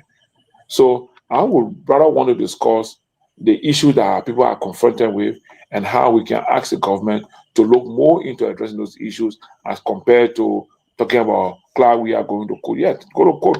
If she's found guilty for any misconduct, whatever they have been wrong, they do it. I mean, the law is not for one person, the law is for everybody. Like I tell people, God is for everybody. So the same way the law is for everybody. So today the law will take its course. Tomorrow Paul comes there, Paul comes say the law will take its course. So that's it. And that is why I always tell most of our Liberian brothers and sisters, if we keep Liberia in the hands of or between the CDC and UP, I can tell all of us on the platform, those reading the platform, following the platform, that Liberia will not make the kind of progress we are anticipating in this country. Because the two of them feel that they have arrived and they are the ones that we're looking up to for everything. So whatever they do now is their best. And I don't see what they're doing now as their best, but that's their best they have done. That's that's their limit. They cannot go more than what they are doing right now. So on the overall, I will put the burden of people's behavior in government, especially those that are appointed by the president, their behavior and misbehavior. I will ask the government, the president, to take serious action to bring about some level of high standard in his government. You are appointed to perform a task at the government ministry. You are not going to be all having your podcast or saying things like you and people in confrontation. You are already the lead. You are the leader of the state. You are responsible to deliver and to improve our condition, to give us what we want in a social contract. Why we make you our leader is to give us services that will benefit our life. So people who are in government and not taking a government job seriously, but decide to go into what they call quarter politics with individuals that don't have anything to do with government, I'm just saying they should start those things. Let them think about doing better things. My brother Fagmo is at LBS. Like he has been saying, LBS will never be the same. We want to make sure that every corner of Liberia access communication from LBS. Let that be his focus. Let him focus on generating necessary funds and things that will make sure that Liberia live and bread. Whatever is published from Morovia, people in Bokonjide, people in Barabo, people in Kumbo, people in Kola Kone, those in Nimba, Kawiatu, wherever, they can hear the news from their government. So that is the focus. We encourage them to do more of that than to keep trying to respond to people who are not in government. Because those are not in government, don't have anything to lose. They don't have anything to lose at all. Those are in government are the ones that have things to do because they have honor obligation. They are the duty bearer for us. They must respond to our needs. So so Mr. Gayman, that's it. I would think that the government need to up its standard of governance rather than what it is. I think in the last 2 years we have seen a lot of mistakes by people, and I think the president, my uncle, need to call for a retreat and review all the guys' attitude and responses in terms of governance and try to caution them to move 1 or 2 steps forward in bringing to Liberian people into a better quality of governance so that we can be proud of our government, be proud of our state. Good. Let me welcome Dr. Peabody. I see I can see, I can see I'm a bossa man. I got a medicine thing going. I'm a clairvoyant. I can see the turkey and the fufu on the side, the doo-doo on the side. You're getting all ready for tomorrow. Doc, welcome. So good to see you. Good to see you, Mr. Gayman. Good to see you, Johnny. The turkey, but my fufu I'll swallow it anyway. So that what's up? Yeah. They say you can take the country man from the country, you can't take the country you eat Birdie Man to Liberia from Orange Grove. Yeah. You can't take the fufu, you can't take the fufu out of here. All the time he been here, you gotta sort it out fufu. The turkey on the side before we get to the turkey was sort of the fufu with the benesi and the doo-doo and the okra and all that other stuff. They just can't take the bossa man or the bossa and come with him in here, boom. But Doctor, welcome to the show. Thank you for coming. I know everybody's running errands for tomorrow. Is a big day. So we really appreciate you coming on, taking time off. I know for me, I applaud you guys. I applaud you, Mr. Gayman, for taking time off. I know your schedule is very tight, but I applaud you and just to keep the Liberian people informed. So I applaud you for that, and thank you for doing it. But yes, we are here. We're following the news, following the happening. I understand that they're trying to go after how we are now to audit her, and I like to just go back to what Johnny said. The law is there. you know, just but what we're seeing here is going in no direction. 1 minute they jump on one thing, they jump to the other one. They were on Bono. You had somebody who you put in charge of what asset recovery now, indicting people on charges and things like that. And now they're going after Cloud. They've been after Cloud for a while. They've been condemning her. They've been doing a lot of stuff to her. You know, and let them go ahead and do it. They got evidence. There's something the law says beyond all reasonable doubt and a preponderance of evidence. So let's see where that will go. We still got the case of Samuel 12 that been lingering for the last 2 years. Nothing happening. You still got other cases. They just come up with cases that they can't solve. So we want to see what's going on. Want to see what's happening. But I think Clyde mean a lot for Liberia. She's doing very well for foundation. And secondly, she's the first lady of Liberia. You don't want to come after her and try to disgrace her. I think that'll be very bad for the country. Well, ladies and gentlemen, you just heard from the big boss. Dr. Peabody is saying what that foundation is doing for women and children. Often, even the ban of the government going on 3 years, they are not getting any money from government. And those children are still being educated. They're being cared for. The facility has been well maintained. The last time I spoke with that foundation, they were using her son's fame, her husband's fame to do fundraiser continuously to keep their place going. And the reason I like that is because when government leaves power, when they run out of money, the private sector should be able to do that. If, let's say, for instance, if the Unity Party overtook that particular facility, that huge facility with a huge overhead, the day they leave power, Joseph Wega does not have the international pedigree. He is not a superstar. He is not a star. He is not an international star. Nobody knows him outside of Liberia. How will the Unity Party raise that kind of money to keep this facility going and to maintain it? These are some of the things that we are talking about. Politicians, you don't think, you only think for today. If Claire Weir decided to buy 100 acres somewhere else and use her husband's international fame to raise money, she can build that same facility in no time. As long as Timothy Weir and President George Weir's name is in there, they can raise any amount of money they need. All you need to go to the Middle East and mention George Weir. Go to Europe and mention George Weir. I'm here in Miami. I go to some of the restaurants and I get free food, free drinks. When they hear your accent, they say, "Where you from?" I say, "I'm from Liberia." "Oh, George Weir." He say, "Yeah." "Okay, man, you got a drink on me." That's what we are talking about. The name is marketable.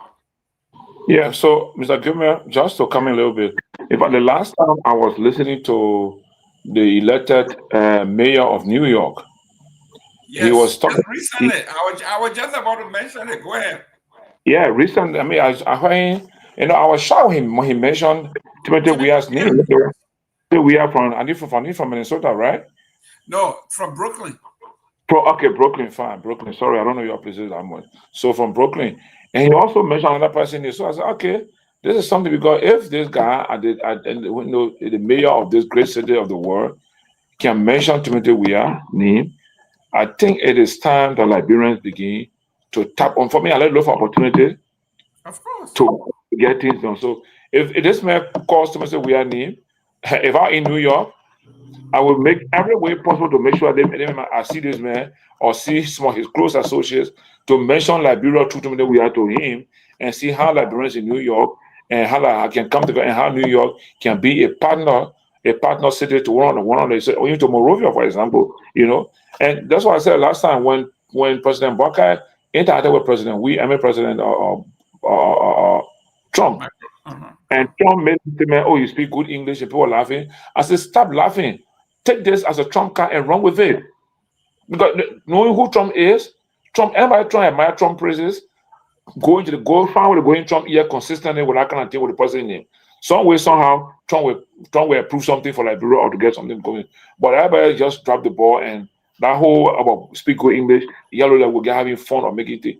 Nothing is fun when it comes to those kind of those kind of recognition. So yeah, Timothy Weah is a name that is strong in the football arena through his father, Mr. George Weah. And so, I mean, this lady can use her son and her husband's international fame to raise money, to raise $2-3 million or whatever she can raise, and still continue her project in Liberia or other places. But anyway, the government has the opportunity to do cleaning of the system, and they realized that there were funding given to her through the national budget during President Weah's term, and they need to investigate and know how those monies were used or for what purpose. They should do that and just give us feedback to the public that yes, we audited this woman and her office as first lady, and we realized that X amount was given to her, and this house was used, and we are reaching out to prosecute her. They go ahead and do the prosecution. The law is for everybody anyway. Dr. Peabody, if Clyde Weah comes and say, I needed to build this facility, and I asked the government, and the government gave me the money, and the money was used for the purpose for which it was intended. I wanted to build this to benefit the children, and I did it. What crime is she committing? Dr. Peabody, I can tell you most of the money were not government. Yes, we know that. You can hear me? Yes, we can hear you. I can tell you most of that funds was not government funds. I know that's true. The Chinese government kind of a partner in that area too. They did help in different areas. They even had girls that they traveled to China where they were taught in head how to do this. They wanted to open a hair factory or somewhere in Liberia, and they were teaching them how to plait the hair and stuff like that. So most of the funds were not really government funds, And then again, as you said, her husband, her son is a millionaire. He's a multi-millionaire. Okay, and just going out there and raising funds for his mom could bring in money. George Weah is a former international star, well known all over the world, especially in very rich countries, Saudi Arabia, Qatar, Europe, and other places. So they could also raise millions of dollars to support that project. So I don't know, except they got something that we don't know as the public, and we'll look forward to see what they got. Maybe they got something to prove, but I don't think they should be trying to go after the former First Lady of the Republic of Liberia. I think that is wrong. That sends a bad record because the First Lady of Liberia will not be in power for life, and another government will kind of try to go after her as well. But Peabody, I only agree with you to say that it is wrong. Once it's about legality, it's about auditing her and to know how much money she received from national budget to do the work. That's not wrong, because we all want people to give account of every dime and cent Liberian government gave to you to work with or to do anything in Liberia. They should audit the system. If they realize that some money were wrongly used, were misapplied or misappropriated, yes, they should hold accountable. Nobody is above the law when it comes to justice. That's the theory we all should be able to push. So by being a former First Lady cannot stop you from being tried if they have reason under the law to try you or to conduct investigation. Equally so, I'm hoping that it's not done to do any kind of political issue. It should be done in the interest of people giving account of whatever they were given by the government. Equally so today, those that are in power should expect that tomorrow, whoever takes power will be doing the same, not because it's happening, but doing it to make sure that all public fund is accounted for appropriately. If we give you a dime, you didn't spend it wisely, and we find out that there's a reason to prosecute you, we will prosecute you. If you are found guilty, you will bear the forward of the law. If we can make Liberia a rule of law country, where there is no reason there's to respect the man because he's Mr. Gayman from America, or Johnny is from Lofa, so you should give him special difference in when it comes to the law. No, the law is blind. All the law wants is the truth. All they say, justice is about the law is about a high quality of justice.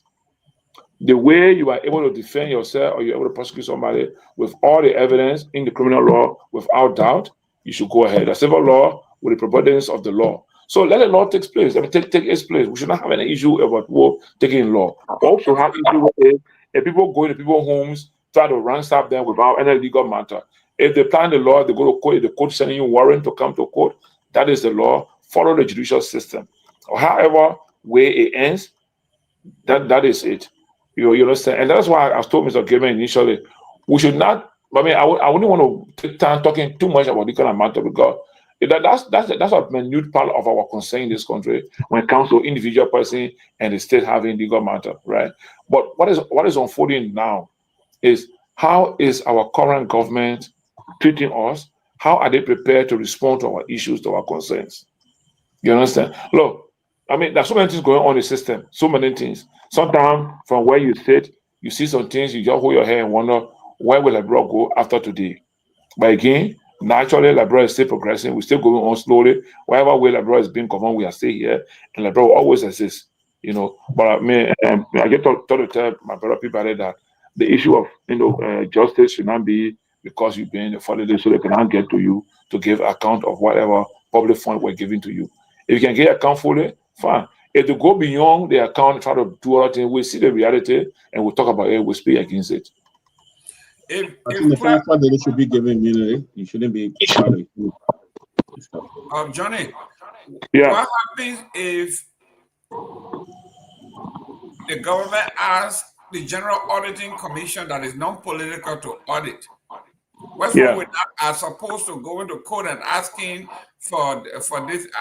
Aren't those things that you can find those things out when the general auditors come and do an audit? So are you stating that the General Auditing Commission has not audited the former 40 days office? No, that's according to the paper, no. Okay, and the current court action is who is asking for? Is it the asset committee? Recovery. That's correct. They're asking the court directly. To do what? Sorry. It says here, the asset recovery is asking the court to subpoena the Criminal Code A. George has ordered the Building Materials Center in Monroe called BMC to provide all financial and construction records related to Kehleboe Foundation, intensifying the asset recovery property retrieval task force's investigation into alleged misappropriation of public assets connected to the charity's construction. Kehleboe Foundation is a children's organization that went through that. Okay, so let's start there, right? Let's start right there because that's the meat of this discussion. The asset recovery team asking the court to subpoena the organization to give account. No, not the organization. The building material, all the store where she bought materials from. Okay, are they in? So does that suggest that they are conducting investigation, and then they're having challenge in getting evidence on the building material, so they're asking the court to subpoena those business entities to provide information to them? That's what it says to me. Yeah, well, we can't deduce. We can't. But no, we only have to go by it because usually they will say the president or the administration will say we're asking the GAC to audit. With the GAC, if the asset recovery is conducting an investigation, right, onto government asset recovery matter, and they realize that in their effort to gather evidence relating to this entity, and every one is linked to materials, and they got information that these stores or these entities were the one who supply or the documents they supply the agency with these things, and on their own they are not successfully gaining the opportunity to have these business entities giving those information they need. Yes, you can go to the court and you ask the court to subpoena you guys and look, we are conducting investigation and we got reason to believe that people got information related to this thing. but they are not giving the information to us. So then the court will subpoena them, and when the court subpoenas you, you have to deliver according to the court's instruction. They will do. But so this is what we are saying. This is what we are saying. You are adding something that is not in the subpoena. The subpoena didn't say they have gone through the process and they are facing, like they said, a failure or they are putting a water defense or they are denied. They didn't say that. They went directly to the judge and asked the judge to subpoena BMC because BMC, they understand how most of the records are purchased. So what I'm saying here, with our other stuff going on, to me, it sounds like we talked earlier, it is either meant to distract us from discussing the budget, because this one makes no sense. But how that may be, let's go to this is a personal guy because I know the UMU president, Dr. Billy confirmed dead after collapse on campus. I know Mr. Billy very well. Met him when I was in Detroit, went to several events. He told me he was going home. He had been offered a job to be the president of UMU. And he went home and stayed. It says the United Methodist University community has been thrown into deep mourning following the sudden death of its president, Reverend Dr. Emmanuel F. Bailey. According to a report, Dr. Bailey collapsed in his office and was rushed to AMI Hospital, where he was pronounced dead. Several students on campus have confirmed the incident, expressing shock and sorrow over his loss of a leader they admired. The tragedy comes just 4 days after Dr. Bailey participated in the groundbreaking ceremony of UMU Alumni Association 16 Classroom Project, a clear demonstration of his continued commitment to the growth and development of the university. In a statement shared by UMU administration, the institution said, we regret to inform you of the unexpected demise of the president of our esteemed institution, United Methodist University, Reverend Dr. Emmanuel F. Bailey. May God forgive his deficiencies and bestow upon him heaven. Guys, this is what we've been saying about our health. Doctor, this is saddened. Dr. Bailey been in Liberia for a while, maybe 10, 15 years, 16 years or so. To just die among the students. I mean, slump, they say yes, he was sitting in his chair, in his desk, and just slumped in the chair. And that was it, doctor. Healthcare, health. You know, I was telling somebody that a lot of people walking sick or walking dead, you know, and Liberia is one of those places that they don't go to hospital until they get sick. People older, I'm not saying that the Billy, he lived in America, so he probably knew what was going on, or probably have had his checkup, or probably did not take his checkup. But a lot of people in our country are walking dead. They don't know what the condition of their health. They only go to hospital when they feel bad or they fall up, then they say something happened to them or somebody wished them. The man was just eating, so he ate the rest, he just fell off. So that rest they won't throw them. But the fact that is, I shared with a friend the other day, I said it's important that you go and always check your blood work and see whether your pressure is high or not. See whether you got diabetes or not. See whether you got some kind of underlying sickness. And a lot of people don't do that. Even people from here, when they go there, they forget about their own health, and they are right in the fries. They're enjoying, they are moving around. I met somebody one time, he told me, oh, since I moved here, I threw all my pressure pill, everything I threw away. I eat a organic pill, and he didn't stay too long, and he died. So the fact that is, people, they don't take care of their health, it will be bad. And that's why we need education, people to educate people about their health.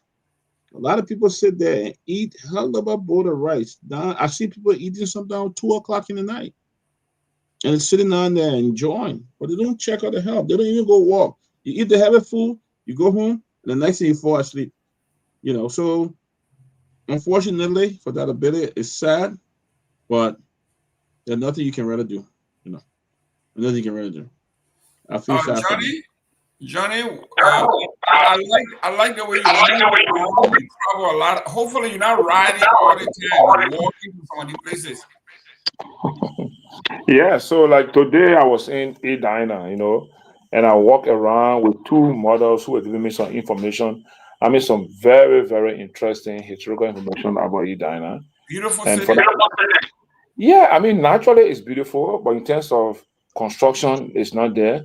I could walk around, I walk around and saw those old foundation and structures that were built maybe in the 1920s or 30s or whatever in that place. And today I discovered some old ship material. And I took video of it, like the very steel that were on the ship. One old man took me to where the ship is so dark, where Chisma, the President Chisma and a lot of people. And I mean, I walk around. I mean, the question of walking, yeah, I do a lot of walk around. I had a car park.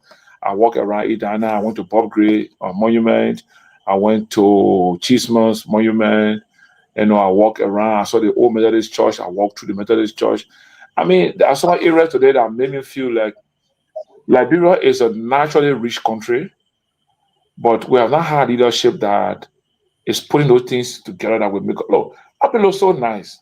It's just about, okay, we got a road condition, we drove like about 1 hour, 20 minutes from Edina to compound one on the Miro. But if that road is good, you'll probably be driving maybe 45 minutes or even 30 minutes or 20 minutes if it's very good, and good to go. And the road is not that dangerous for us. It's not that like a road that will get muddy or cars will get stuck. Like you have a few potholes and the bush growing along the road. A lot of roads maintained, my brother, and that town can be turned into a nice tourist city. I'm sitting there, I see the Benson River, the St. John River, and another what Omar calls the Magdalene River, all converging in one place and entering into the sea. Correct. And you there, right there, you're looking right across, you see Hobbikana right there. I mean, I think at that point, I said, look, the thing they call heaven I hear, like, bro, is a real heavy. Because, I mean, today I was in that place, I felt so good walking around in that place, even though it's bushy, a lot of bush all around there.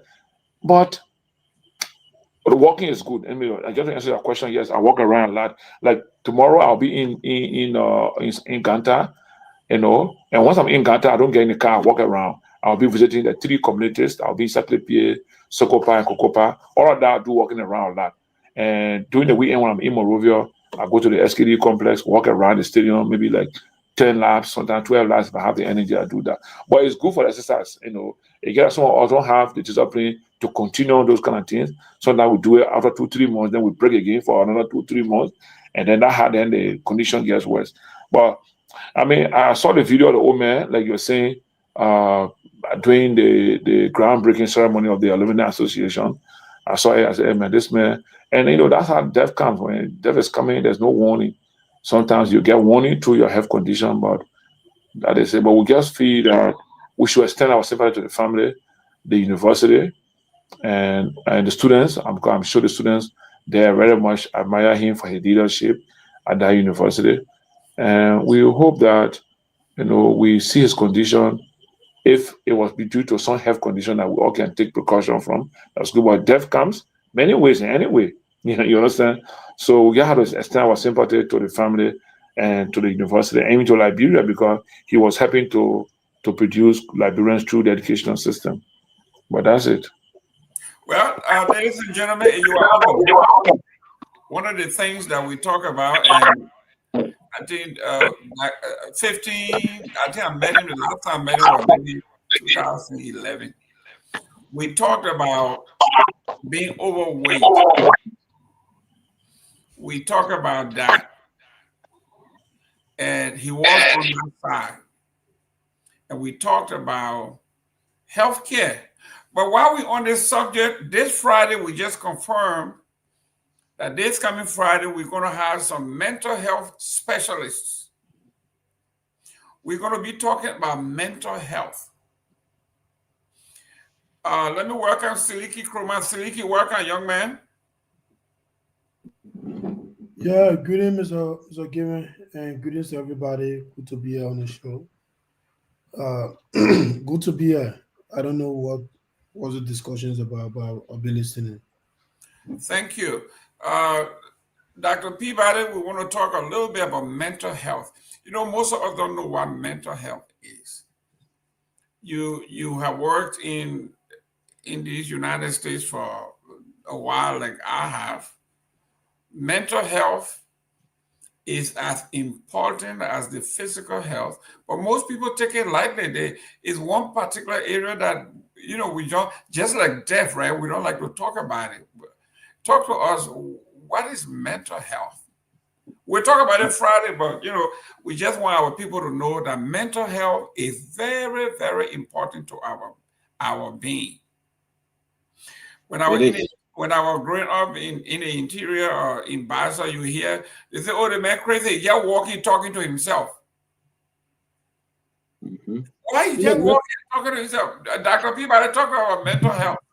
You know, mental health has to do with our psychological, our emotional, and our social well-being. You know, our mental, emotional health is very important. How do we deal with stress? How do we deal with certain things in our life that confront us daily? You know, our well-being. Okay, are we taking care of ourselves in terms of dealing with all that we face? We sit there, we are worried about our children, we are worried about certain things, and these things grow into us and become a situation that we cannot handle. It leads into different parts of our life, you know, where our day-to-day function as a human being become a problem, become very challenging. You know, where we're not able to move forward with certain things. Our family, you know, there are a lot of stressor that come along with that, you know, and because of that, we could even drop and die. We could even go insane and all of that. So our well-being and our emotional health is very, very important. So, We'll talk about this on Friday. We are bringing experts here. So those of us who are talking now, we are just doing our opinion and what we learn in our professions, but we are not certified. We are not professional mental health counselors. We're just telling you what we know. So let me go to Johnny. Johnny, when I go to Liberia, okay, mute until I finish. When I look at guys that are younger than me, they look so old from stress. Sometimes you wonder the physical toll that our mental health has on our physical bodies. Talk to us about mental health, Johnny. Yeah, so, I mean, thank you. This is a very important topic. For a matter of fact, I've been around my entity's mental health department for the last 2 years, and I've learned a lot of things being close to them. You know, I'm not working in that program directly, but due to my 2 years assignment, I share office with them. I share some of that program activities. I mean, you know that mental health is a serious issue in Liberia for our country. It's a serious issue. And that's why I'm so worried that the Cato Center Mental Health Program is closing its program in Liberia, because it has been very helpful to the Ministry of Health in many, many ways. You know, there's a group called CFUH. Maybe I'll talk about that with you behind the scene tomorrow or anytime. There were guys that were probably like in the street, and the Cato Center has worked with them a lot of time. Now they have recovered. They are on their medication, and they have their own program ongoing. They have a place somewhere on the Marshall Road, somewhere there where they have their own village. They are racing and they're doing agriculture. They're doing other things to keep themselves up. I mean, they make sure their drug is always available. And the Carter Center have been one of those groups that have been advocating, have been looking for a grant around to ensure that the mental health medications are always available, you know, in the country at the various mental health homes. You know, like St. Benedict, ES Grant, right by me, and other mental health facilities we got around here. But when we come to our national agenda, I really believe that the Ministry of Health need to put more effort into allocating more funding, because our mental well-being will determine who we are as a people in Liberia. I remember last budget year, 2025, our current budget year, we're doing a review. The entire budget for under mental health and Ministry of Health was around $75,000 for the whole country. For the whole Liberia, 15 countries. What I saw there, we were discussing mental health. For the whole country, under Ministry of Health budget, $75,000. So I'm looking at the current budget, how much is there? Under Ministry of Health, what is there for mental health? Because all along, my wife has been with access to justice and rule of law and awareness. But the last 2 years I spent around with mental health colleagues, I realized that their program is very, very important for a post-conflict country, a poor country like Liberia. You understand? That is why if I were there, one of the I was reading one time, reason why there are more mental health programs in Nepal, because Nepal is the world's #1 lowest IQ country. Nepal. You know? And then I started thinking, so then, if Nepal is the #1 lowest IQ country, and Liberia is Africa's lowest IQ country, then why are we not taking interest in doing more mental health programs in Liberia to help our mental well-being as a people? But to be very frank, Mr. Gayman, in this country, I think out of every 5 or 6, there are 2 or 3 persons that have mental problem in the country. You know, I mean, I will check the data up again. Well, maybe I'll look at it later on tomorrow. I will share with you. But mental health issue is a serious concern in this country. People think that the Zogo had one mental problem. No, the Zogo's mental health issue is different from the general mental health issue in the country. It's a serious matter. You understand? Serious matter. Even like I told somebody, even our legislature, the way that they make a decision, the way they do some things, it sometimes suggests that there's a mental health issue in there that need to be addressed. You know, but I mean, like you asked a question, I'm not a certified person in the mental health. I'm just speaking from my experience, you know, working with my colleagues for the last 2 years who are specialized into mental health activities in the country. And it is very, very serious. We need to, even the police, we had a program with the police training officers to know how to respond to mental health issues, right? On the Ministry of Justice. And I really think that we should also have something about school-based mental health programs also. But now here's the point, Mr. Gayman. These international NGOs will come with these kind of good programs to help the government. When these guys are leaving the country, I don't know whether our government agencies can develop interest in integrating those programs in the national government agenda. Because if we have school-based program for mental health training, young people go to school, teaching them about mental health issues, how to get rid of stress, how to do other things. And that is done by an international NGO. And they need the stage. Who takes over that? Then the vacuum is created. And mental health issue is not a short-term program or an emergency program. It got to be a continuous program, continuous thing, because as society gets complicated, as things get difficult for society, as we go through troubles and the headache of every day, we're expressing mental health problems. So it is important for the Ministry of Health to try to put more emphasis on the mental health department. They have a young guy, a young doctor, one Dr. Zia. Young guy, I mean, I'm so proud of the guy. And when I interacted with Dr. Zia, I was like happy to see a young Liberian who is a mental health doctor, and a psychiatrist for the matter of fact. And I think he's the head for the Department of Mental Health at the Ministry of Health. Very young, very young. I mean, every time I see him, I feel like Liberia is making progress, because to see a young man at that level, I really hope and pray that our system will support him and give him all that he needs to ensure that mental health issues in the country have solutions through the Ministry of Health. Thank you. This is why we're not going to talk much about it. It's just a teaser. On Friday, we're going to have the experts here, and they're going to be talking about mental health. But let me go to Seleke here. Let him chime in on mental health.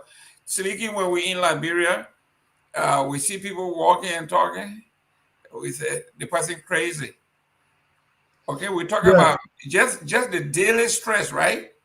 People are struggling. Instead of saying, you know what, maybe this man is having some mental problems. The person is crazy, man. The man talking to himself is crazy. He may not even be crazy, just talking. Go ahead. Yeah, for me, again, it will be a great show, on Friday, to have people who are professional in this field to come in and talk to Liberians, about mental health. For me, basically, I think mental health is about, how people feel, how we cope with challenges, and the kind of decision we make as a people. And for a country like Liberia, we have based on our past history, people are traumatized.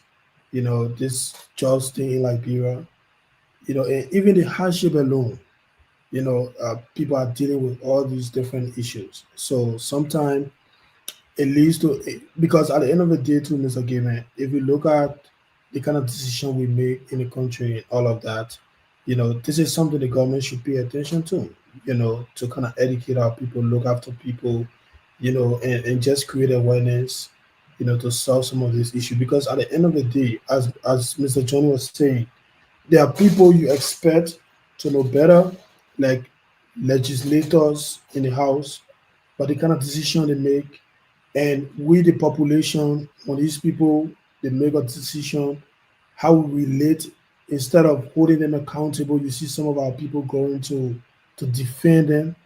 What kind of country you are being paid on a monthly basis, $75 USD, but somebody you elect when a campaign fund is being paid 15K per month. Just see the difference, the gap between that two amount. The man gets gas slip, 45K car, and all of that. And we seems as if to say this is normal, and nothing should be done about it. So it's a very, very, and our country really need, professional from these fields to come and talk to us. So it'll be a great show on Friday, and we'll be listening, we'll be following. If not being on the show, we'll be in the back watching, because this is very, very crucial for a country like Liberia. And somebody was talking about, the different centers across the country, how the government can support. But again, if you look around, how many of those people the government is really supporting, and this is a key issue. So we really need the professional to come and talk to us what we can do as a country, as a people, to enlighten the minds of our people, to cope, with the different stress, challenges our people are going through. Thank you. We are talking about issues. Let's look at this, and maybe we're not diagnosing anybody here. When you look into our legislative body, you see the kind of things that are going on there.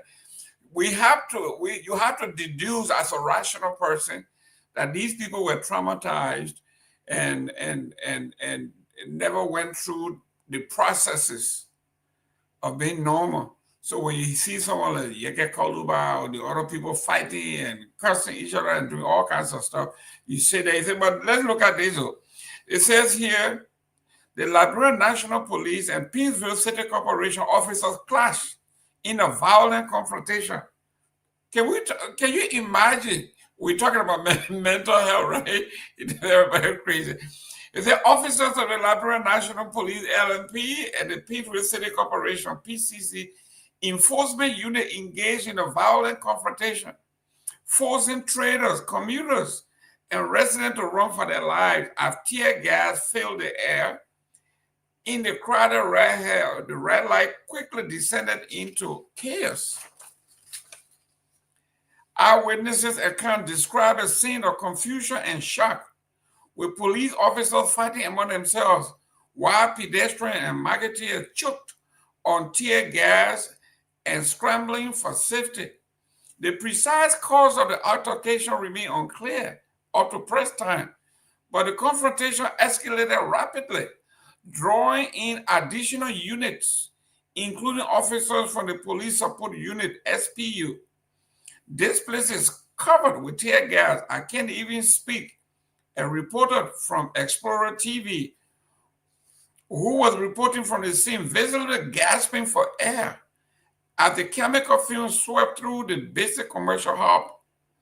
The police and the PCC officers are in a huge confrontation, tear gassing each other. I don't know what has unfolded here.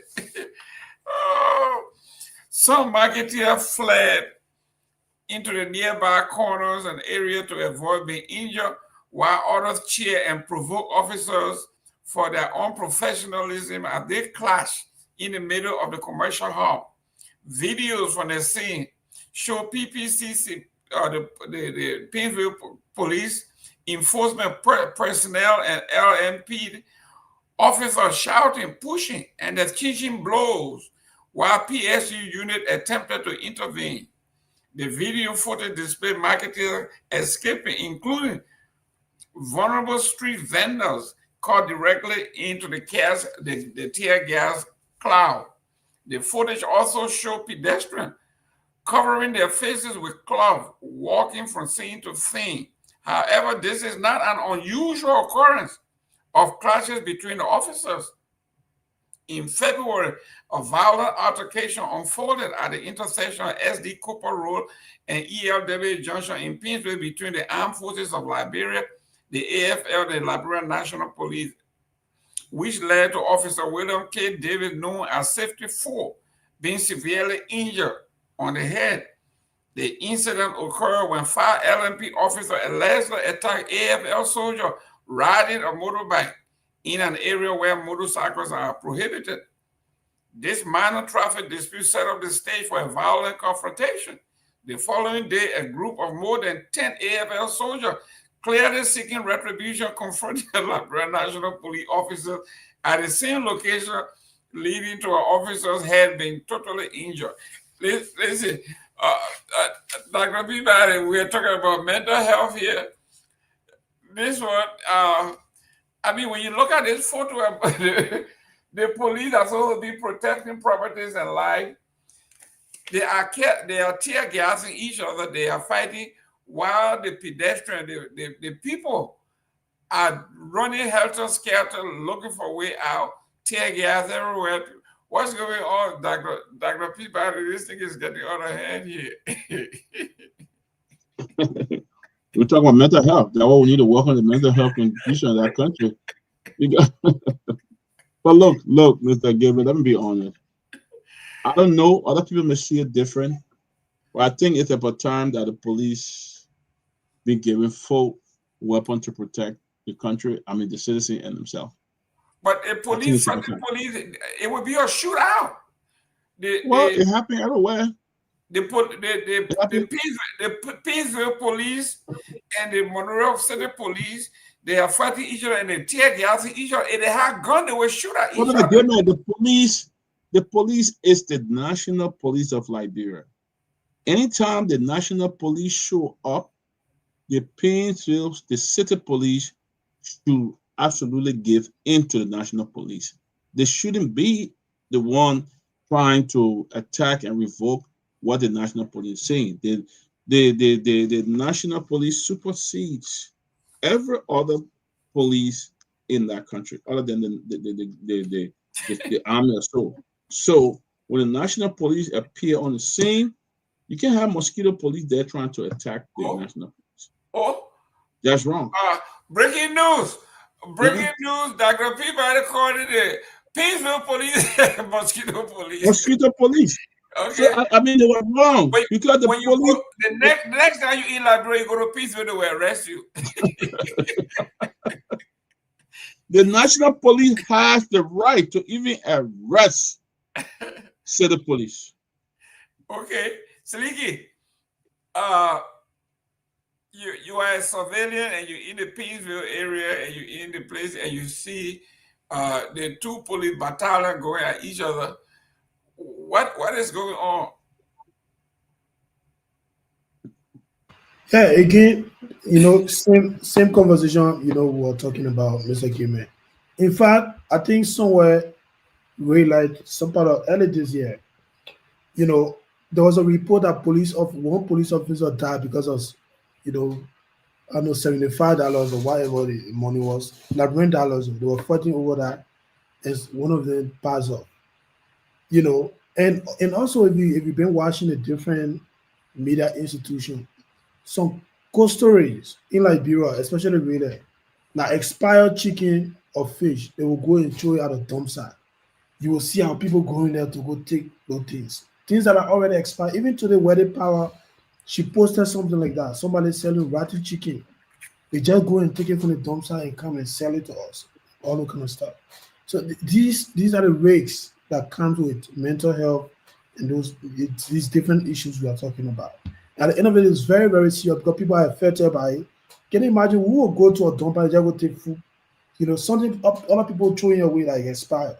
They get group of Liberians going there to go take it, you know, to cook it, you know, to eat it, all of that. Because when you thought they say that hardship, you know, so it's a psychological issue, you know, and so that's why the show will be very, very necessary on Friday. People who are professional, who have studied in our field for a very long time, to come and kind of educate our audience about these different issues. But yes, I agree with you. You know, is police fighting among ourselves is, you know, most of the time instead of they working together, collaborating to protect the citizens, they themselves can be fighting. And I think some part of this year again, I also witnessed a video around here that be what they say the police and the army were fighting. You know, and it was not a joke. You know, so it's a serious issue. Let me welcome Jerry Tati from the beautiful city of Bentall. Thank you very much for tuning in. Oliver Saka, you're watching from Accra, Ghana. Thank you very much. Samuel Hollywood, if that's your real name, thank you for tuning in. Cummings 2029. Whoever you are, you're looking good there. We understand. 2029. That's the Cummings, that's the ANC folks. We see Duarte Daniel. He said hello to everyone, but he's not telling us where he's got. Guys, if you are calling in, please, when you are tuning in, we want to say a shout out to your phone. Let us know where you're tuning in from. We got all of you guys here, but most of you guys are not telling us where you're tuning in from. So, but anyway, we love to have you. Thank you for sharing the show and tuning in. We appreciate your comment as well. Johnny, I have to disagree with Seleke here on this one. They say when a hungry man is an angry man and a desperate man. People who are hungry, people who have no food, people who have no choice, who have no alternative, going into the dumpster or into somebody else's garbage or going onto the dump site and taking food, eating some and selling some. To me, that's not mental health. That's just the necessity of life. That's life. You have to survive. It's at the top of Maslow's hierarchy, I would say. Self-preservation. Your take on this one? Yeah, I think I also thought the same way like you are, you know, in terms of because for example, right, people take used materials from the US that people throw away and they pack it on containers and bring it to Monrovia to use, and because probably it becomes cheaper or so. But again, in your self-consciousness to go to take food from the dump, from the dead man, you know, I mean, but I think all speaks to poverty. And sometimes poverty is due to ignorance too. You know, ignorance bring about it called poverty. But I wanted to talk more about the issue of the PCC and the LMP clash. You know, that is now good for us. And the thing most people don't know is that they have agencies that lift every news from Liberia, every news. You know, it's not only from West Africa. Every news outlet that has to post on the social media. They have organizations that live this news. They compare it, they analyze it, and then they can give a description of society we are. And that is where some of the investors or business people will read those profiles, read those data, the information, and say, well, no, if the police I should depend on to protect my business can go into violent clash with people like this in that place, then I want to be careful. But again, I'm wondering whether the police leadership is whether they have control over their men. Why should the police, LNP, and the PCC get into armed conflict or get into clash in the public? All people are under the government umbrella, right? The police commander, the kind of police depot in Pinsville, that police depot should have coordinated relationship with the Pinsville City Corporation. And even to the extent that the Pinsville City mayor should have some kind of line between him and the police commander in Pinsville or police depot or zone in Pinsville, even to the extent to the national police director in Monrovia. So if there's such thing, why don't they call each other? Because I know before the clash occur, there gotta be communication. Like someone giving command to somebody. It's not just because the two officers see themselves in the street and begin to fight. There is a command. Somebody reports that this is happening. Oh, now go after them, go and do this. So there has to be some level of chain of command or chain of reporting and then assessment of the situation before giving command. Because Pinsville, and moreover, Pinsville is Liberia's #1 economic hub, business hub. Way back then, we used to say Waterside. But Pinsville now, everybody come from Grand Gila, from all the counties, all the rural counties. The first place they stop is Pinsville Market.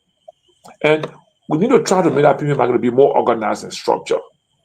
I don't know why we find it difficult to make Pinsville organized and structured. As though we don't have urban planners here, we don't have, yeah, I mean, I don't know why. I don't make it difficult for us. Seriously. You just hired one. You just hired one last week. That is why even the Pinsville City Corporation, right, should have some urban and city planning department with the expertise, not just having the office open and having anybody there. People with the expertise there that will do a diagram of the area, do the assessment of the place. Look, this area got to be laid out in a way that will control movement, will control traffic, will control emergency. In case of an emergency, how do we access? If Pinsville Market ground gets into fire, I see a clear disaster in our place because there's no structural planning in our place. Everybody come and sit anywhere, drive, and in fact, the street gets occupied by the individual, by the pedestrians, by the sellers. We gotta try and put something in place that will be organized in our Pinsville Market. Other than that, we keep having people behaving like they don't have control of themselves. But technically speaking, the police, the LNP, and the PCC should not have gone into any conflict, any clash. They are in one government. They're serving one purpose. Right? They should not be going to the kind of clash in the public. Because what happens is that then the outside world, in the public, will lose trust and confidence in the system.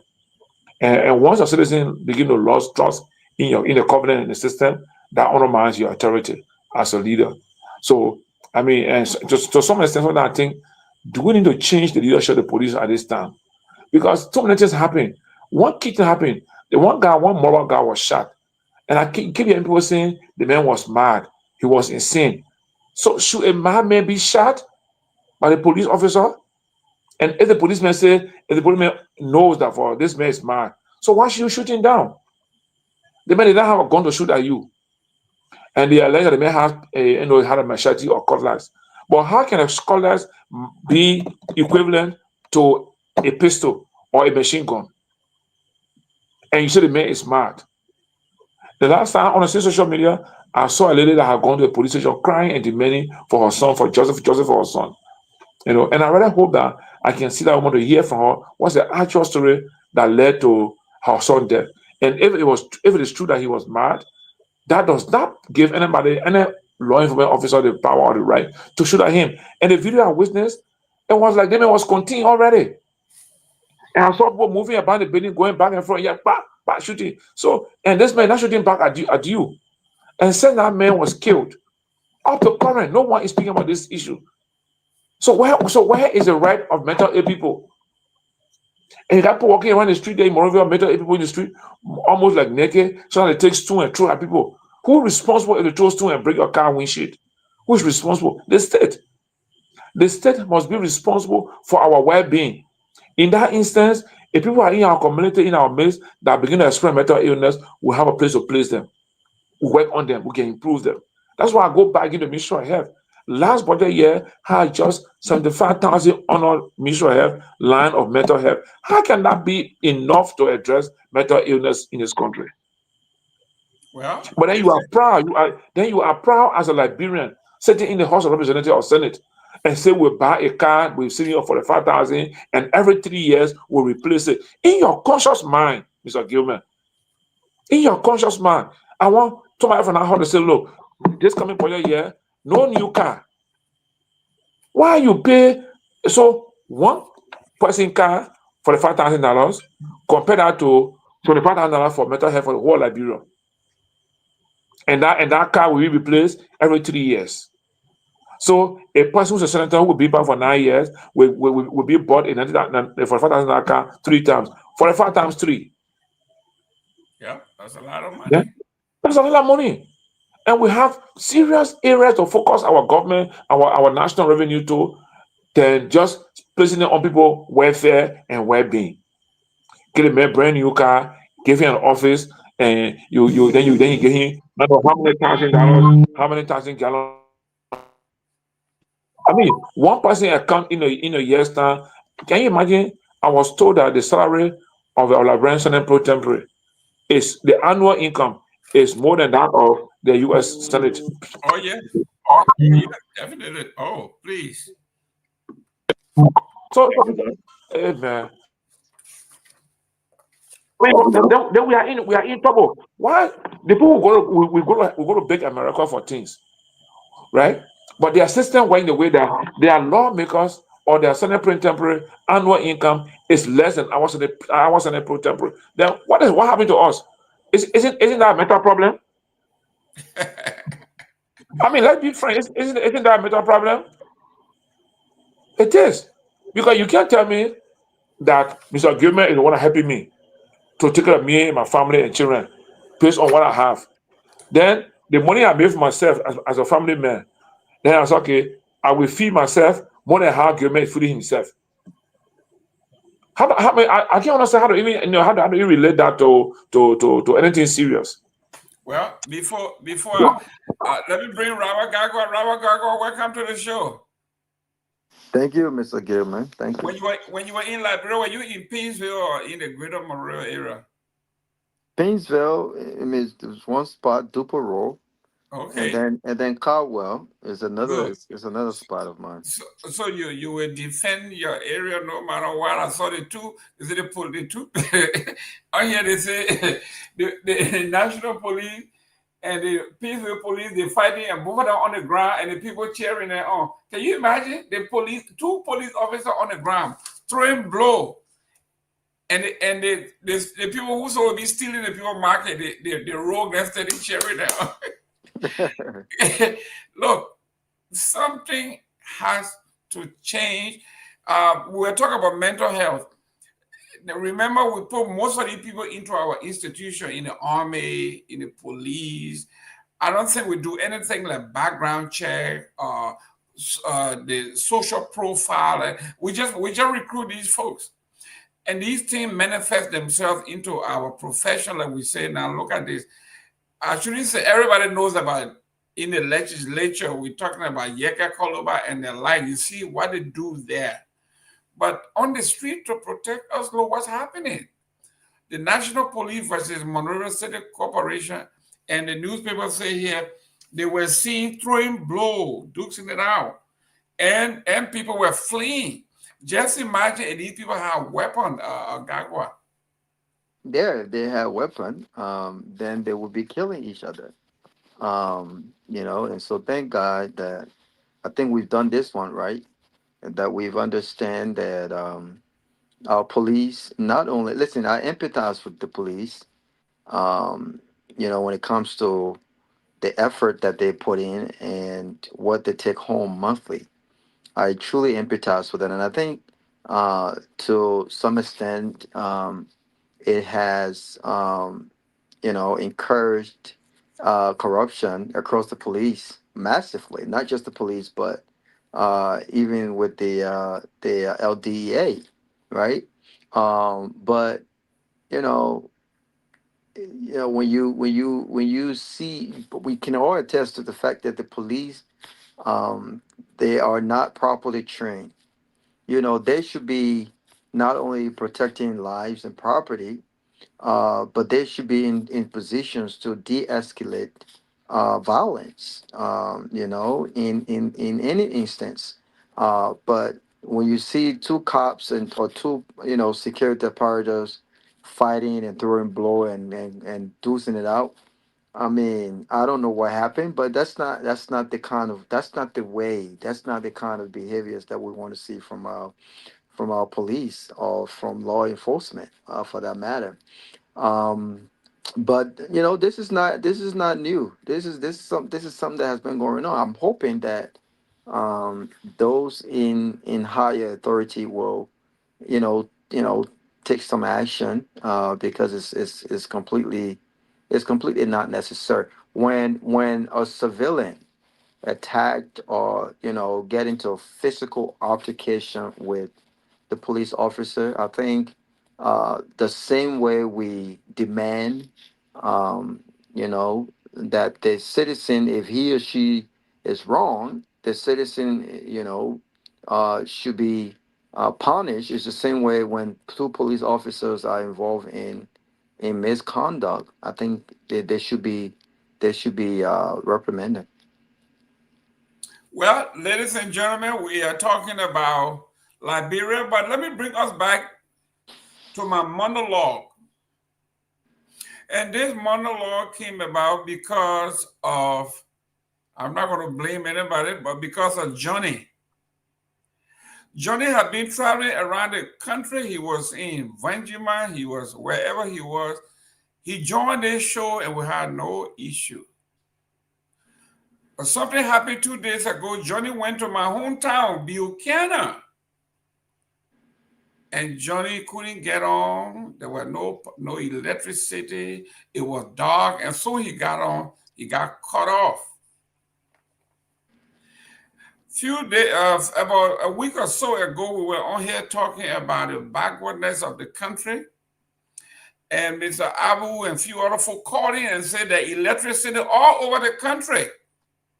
Mm-hmm. And I had to pick up the phone and call my brother in Buchanan and put them on the phone and said it's dark and it's showed there's no electricity in Buchanan. I was just in Buchanan in February, but Abu wanted to convince me that I had electricity in my home in Buchanan. I'm telling him, I just came from you in Monroe, you don't even know what's going on. But he wanted to give this government so much credit. But I'm saying this to say, so this brings me to this particular piece. It came from Chief Tomalin George today at 1:50 p.m. He says, I previously assumed that Buchanan was electrified, particularly given the proximity of Exceller Metal. It is unfortunate, though, that the Ellen Johnson Sirleaf government, the George Manuel Weah government, and the Joseph Yuma Walker administration, as well as the lawmaker representing Grand Bassa County in the national legislature since 2006, have not addressed this issue or these issues as one of Liberia's more permanent and productive counties. Bassa deserves better.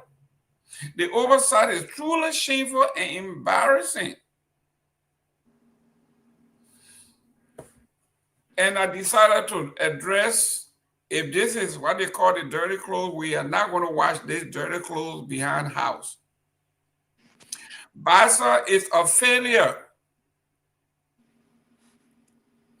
Grand Bassa County should be embarrassed. On this show, we had Tomalin George from Bassa. We got Dr. Peabody from Bassa. We got Robert Garguah from Bassa. You got Jerome Gayman from Bassa. And the way we dress, the way we carry ourselves, when you see us, you want to go to Bassa. But behind this facade, it's just talk. You go to Buchanan, you will be embarrassed. Grand Bassa is a failed county. We have my own brother and friend, Wesley Philip, former pro temp, very close to Ellen Johnson Sirleaf. Today, we have my sister, Nyobli Kanga, Senate pro temp, even closer to this administration. And Grand Bassa County, Buchanan is an embarrassment. Last February, I took some folks from here and we got to Bassa High School and a lady asked me, when are we getting to Buchanan? And I told her, you are downtown Buchanan. Because what she reads in the paper and the history of this county does not correspond with what that place looks like. We are only an hour and a half, hour 45 minutes from the capital city of Monrovia. We are not Vanjima that you have to drive 10 hours. And Johnny couldn't even get online to interact with us. Grand Bassa County, I am not bad-mouthing you. You have failed your people. The leadership is only leadership in name only. Bassa is a disgrace. When I heard Johnny say another thing in another comment section, when he said, I went to Edina, a beautiful place, but from the main quota to Edina, it's so bad. Not that there are potholes all over the place. He said, but the bush is taking over the road. The bush. You don't even have electricity. You don't even have electricity or in Buchanan. Okay, there you go. So here we are. The Bassa people, if I come to Bassa someday and I say I want to be mayor, you tell me because you Bama, we don't want you, to hell with you. Bassa is a failed city. Buchanan is a failed city. If what I'm saying makes you mad, do what Ellen Johnson Sirleaf said. If your dream is not scaring you, then it's not big enough. You're the second capital, you don't have running water, you don't have pipe-borne water, you don't have electricity. Your permanent high school, my alma mater, Bassa High School, now have section A, AM, and PM, because the children are so overcrowded now that the children have to take time. You go in the morning to 1 o'clock, you leave, there another group coming from 1 to 2 or 3, then night school comes in. Bassa High School was built in 1925. That 100 years today. The conditions that prevailed at the time when our school was built has been exacerbated 1,000 times. Go and see Bassa High School. So guys, let's talk a little bit. This is family talk, right? Let's bring this thing in, that family talk. Let's talk about it. Bassa is a disappointment. Robert Garguah, let me start with you. I mean, I agree with you. I think everything you said are all facts. And just for the record, we are still proud Bassa men and women. We are proud Bassa folks. And it's unfortunate.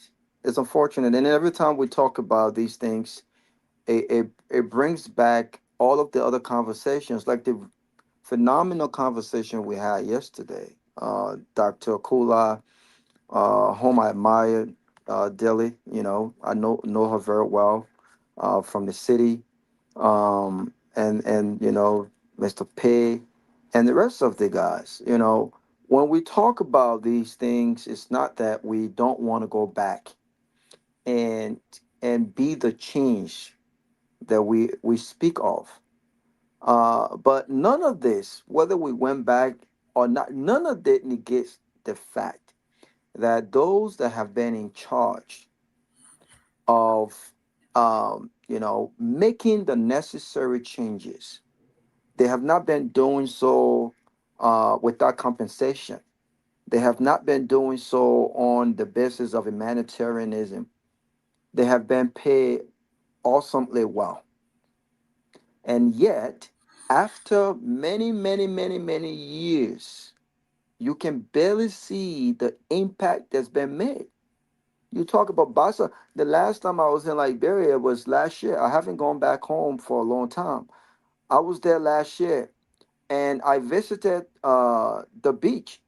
What's the beach name in Buchanan? I forgot the beach, man. Sunset Beach. Beach is not functional, but going to Sunset Beach, until you actually get in that area, you realize how beautiful Bassa is, but just like everywhere else in Liberia. Everywhere else in Liberia is beautiful, but we have not done our work, our due diligence to really give that beauty the necessary facelift that it needs. And anyone who tells you that this is new, this is not. The bushes has been taking over the roads heading most areas in Bassa, with the exception of the homes of those who leave Bassa. That's what they've done. They've brushed the roads, the bushes leading to their respective homes, and the rest of the places, they don't care. They don't care. But you see, the problem is the people of Bassa must act look, Bassa have produced some of the most permanent leaders in Liberia. You talk about the Charles Brumskin. He's been there. He was there for a very long time. Liberty Party has been seen as the Bassa People Party. On many occasions, Liberty Party has been referred to as the party of the Bassa people. Right? I mean, you got people from Bassa, Charlene Brumskin. You know, you talk about the former foreign minister, now current senator, Finley. All of these guys, the pro tem, Senator Lawrence. When we ask these tough questions, these are not, we're not being personal, but these are real questions. What have they done? What have they done in Bassa? The Bassa High School that was built decades ago. Have we done something to that decade, a century? This a century year, ago, 1925. That's 100 years. What have we done to improve the standard at that school in addition to building a new school in Bassa? What have we done to doing these things, building quality universities in Bassa? And then someone gonna say, well, what are you doing? The hell, what kind of question are you asking me? What kind of question are you asking me? The people that are getting paid thousands of dollars to change the lives of their constituents in Boston and other places. You don't have the guts to ask them what have they done. You have continued to reward them for doing absolutely nothing, and then you are asking me what am I doing? And the very people who ask you what are you doing, if you step out there and had the nerves to say, you know what, I want to contest against these guys, and I can guarantee you I will do better. The very people will say, man, go sit down, man. Who are you? You don't have no name in Bassa. But this is what we do in Liberia. The Bassa story is the story of all of the different counties in Liberia. And I'm sure the people of Nimma feels the same way. I'm sure the people of Lofa feels the same way. I'm sure the people of Grand Cru feels the same way. I'm sure the people of Maserado feels the same way. You have all of these leaders in strategic areas, positions. They've been there for decades, but they've done absolutely nothing tangible, impactful, sustainable, nothing whatsoever. And I can guarantee you, Senator Lawrence will be there for the rest of her life. Because again, she has the people of Bassa at heart. I'm not sure for what reason, but I've said it over and over. With due respect, she's been a huge failure. This woman has done nothing. She's been useless in the sense of getting things done. But what have we done? We water her the pro tem. She's the pro tem. She's a very powerful woman in Liberia. But look at Bassa.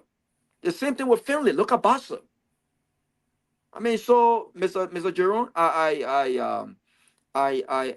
share your sentiments when it comes to Bassa.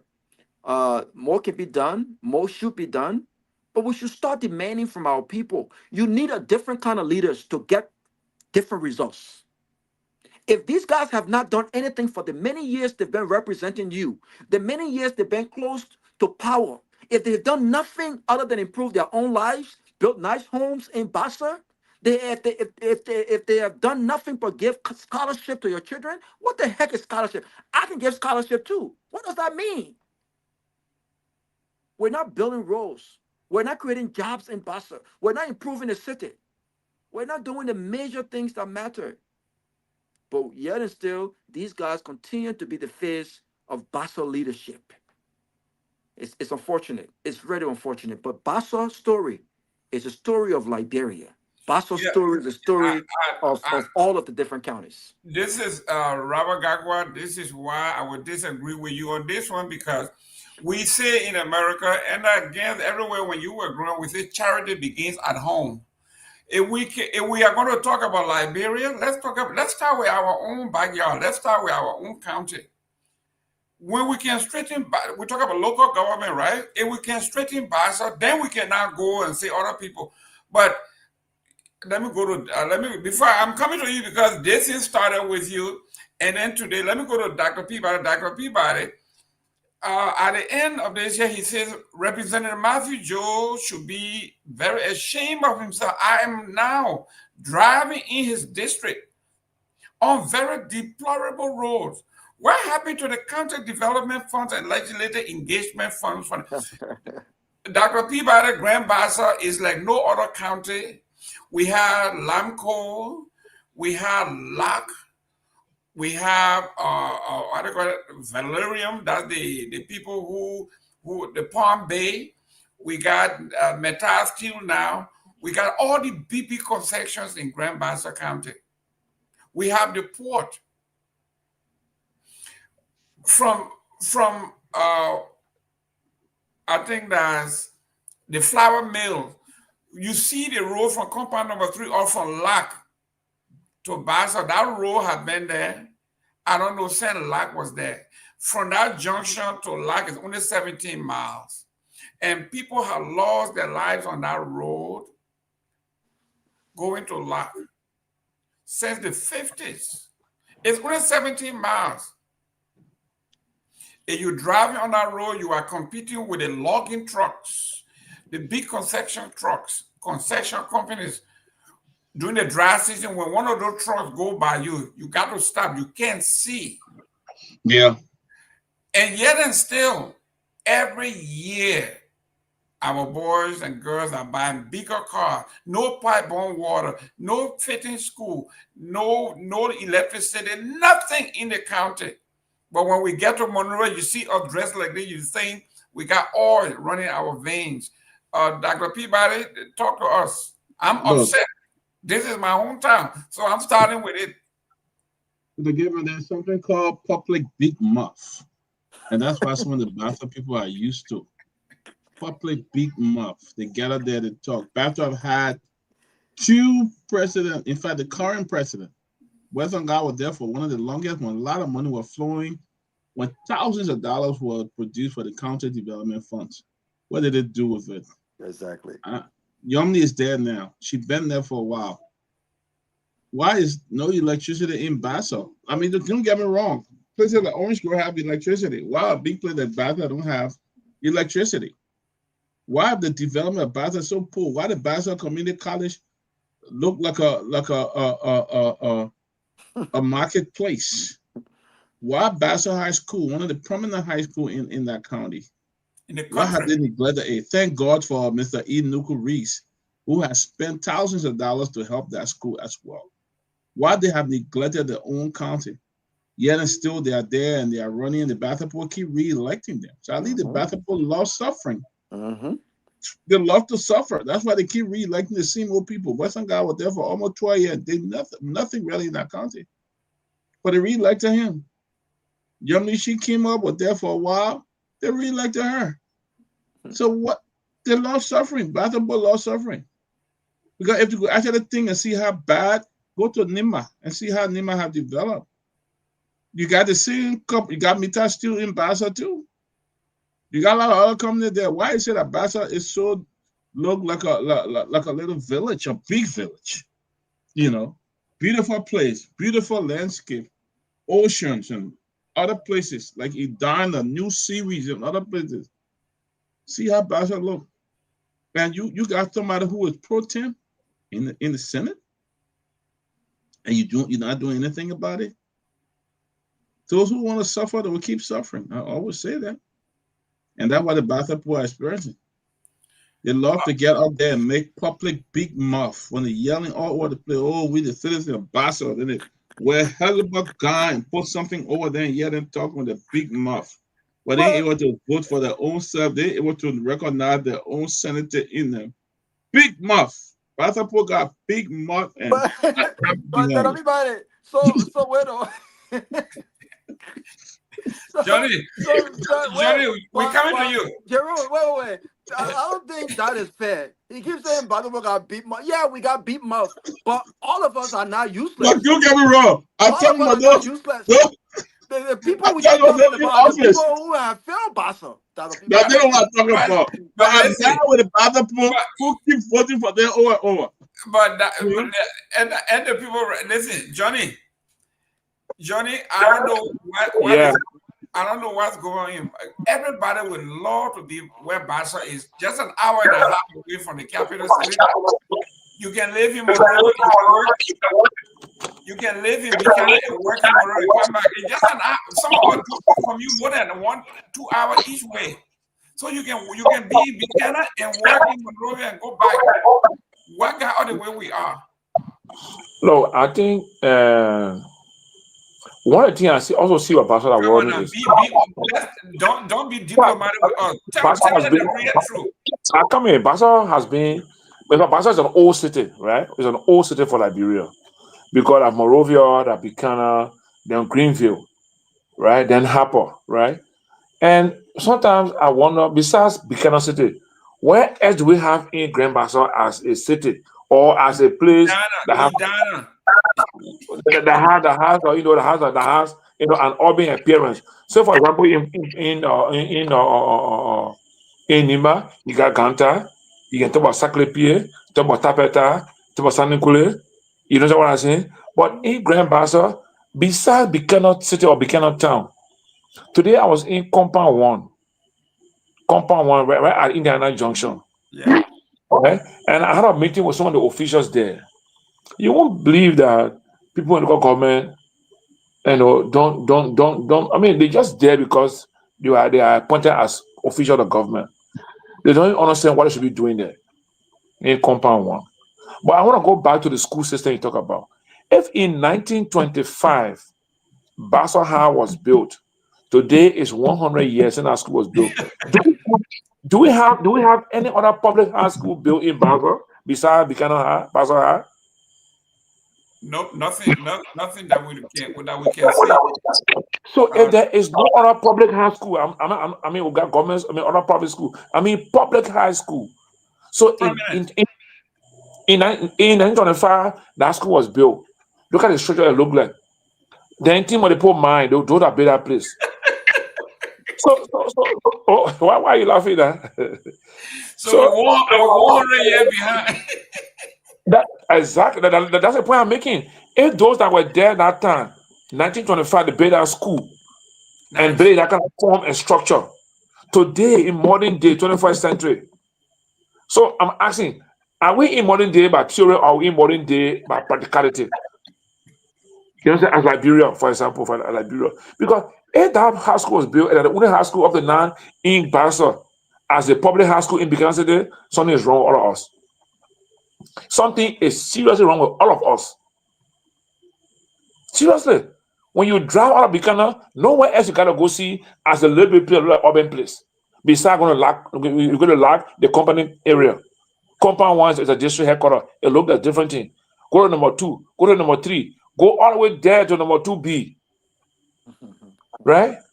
I mean, you know, sometimes Mr. Gayman, I said, God, are you carrying me around Liberia to see what's happening?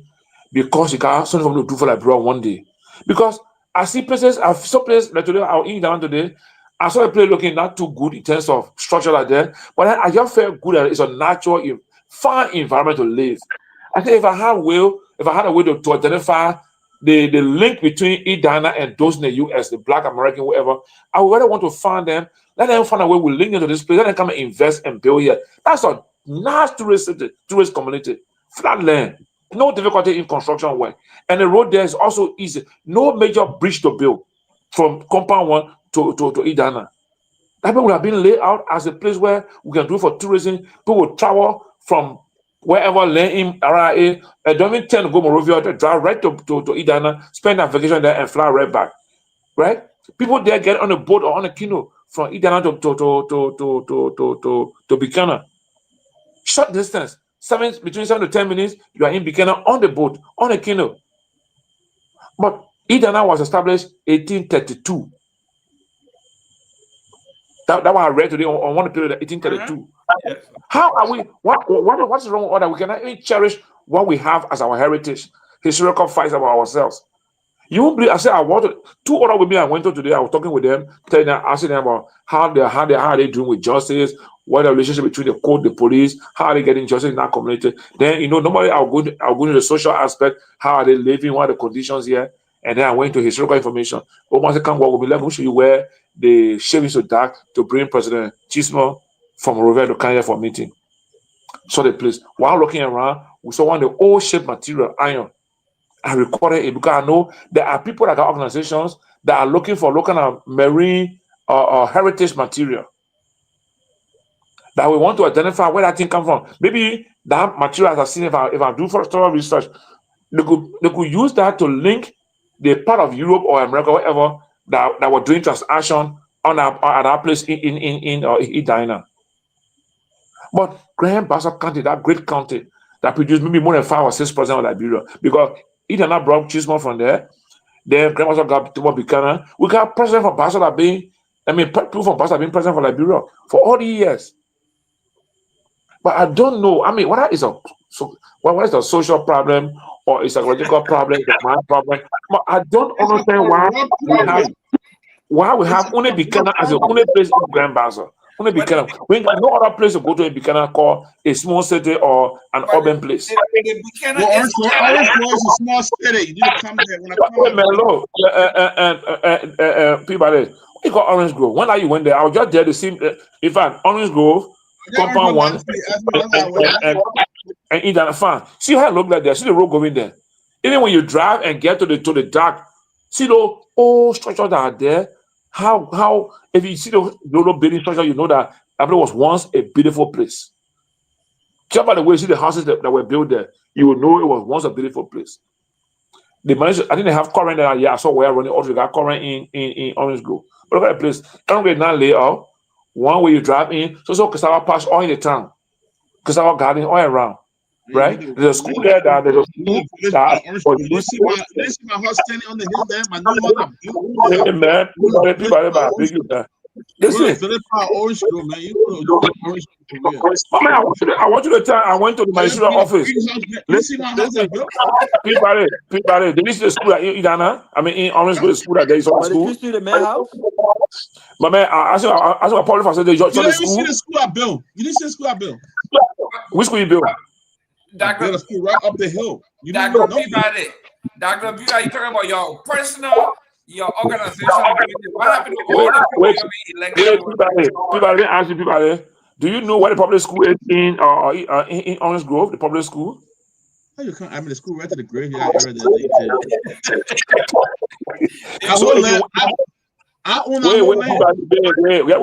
If you went there, tell me just tell me one unique identity of that place if you went there. The public school. The way you see a new high school there. I even donated all the computer and people for that school. So he said, okay, good. So who built a new high school? The World Bank. Fine. And so Gayman, see what happened here? The World Bank building, you see the World Bank building, and see our government building. You see complete difference. Complete difference. You see our own building, maybe our government side, you will see broken chairs. Johnny. Broken doors. Then on the left side where the World Bank built, it looks so nice, like a real European or modern facility. Because I donated all the computer and printer for that school. Oh, go ahead. Johnny got a mute. Yeah, because the people in control of at the World Bank are not just civilized people. They are people who understand the importance of quality infrastructure, quality education. And I'm sure it's not just the building of the school that looks so unique and nice. I'm sure it's well equipped as well, right? And this is where I agree with, I think it was Yasa yesterday when she said, we need to start moving away from quick impact projects to long-term sustained project like what Leo did. Kudos to Leo for what he did, because that didn't happen overnight. It took many, many years, and he was very patient, and he did that. And this is the important part that sometimes we miss. Leo had no rush. He wasn't trying to, he had no objective, no political objective.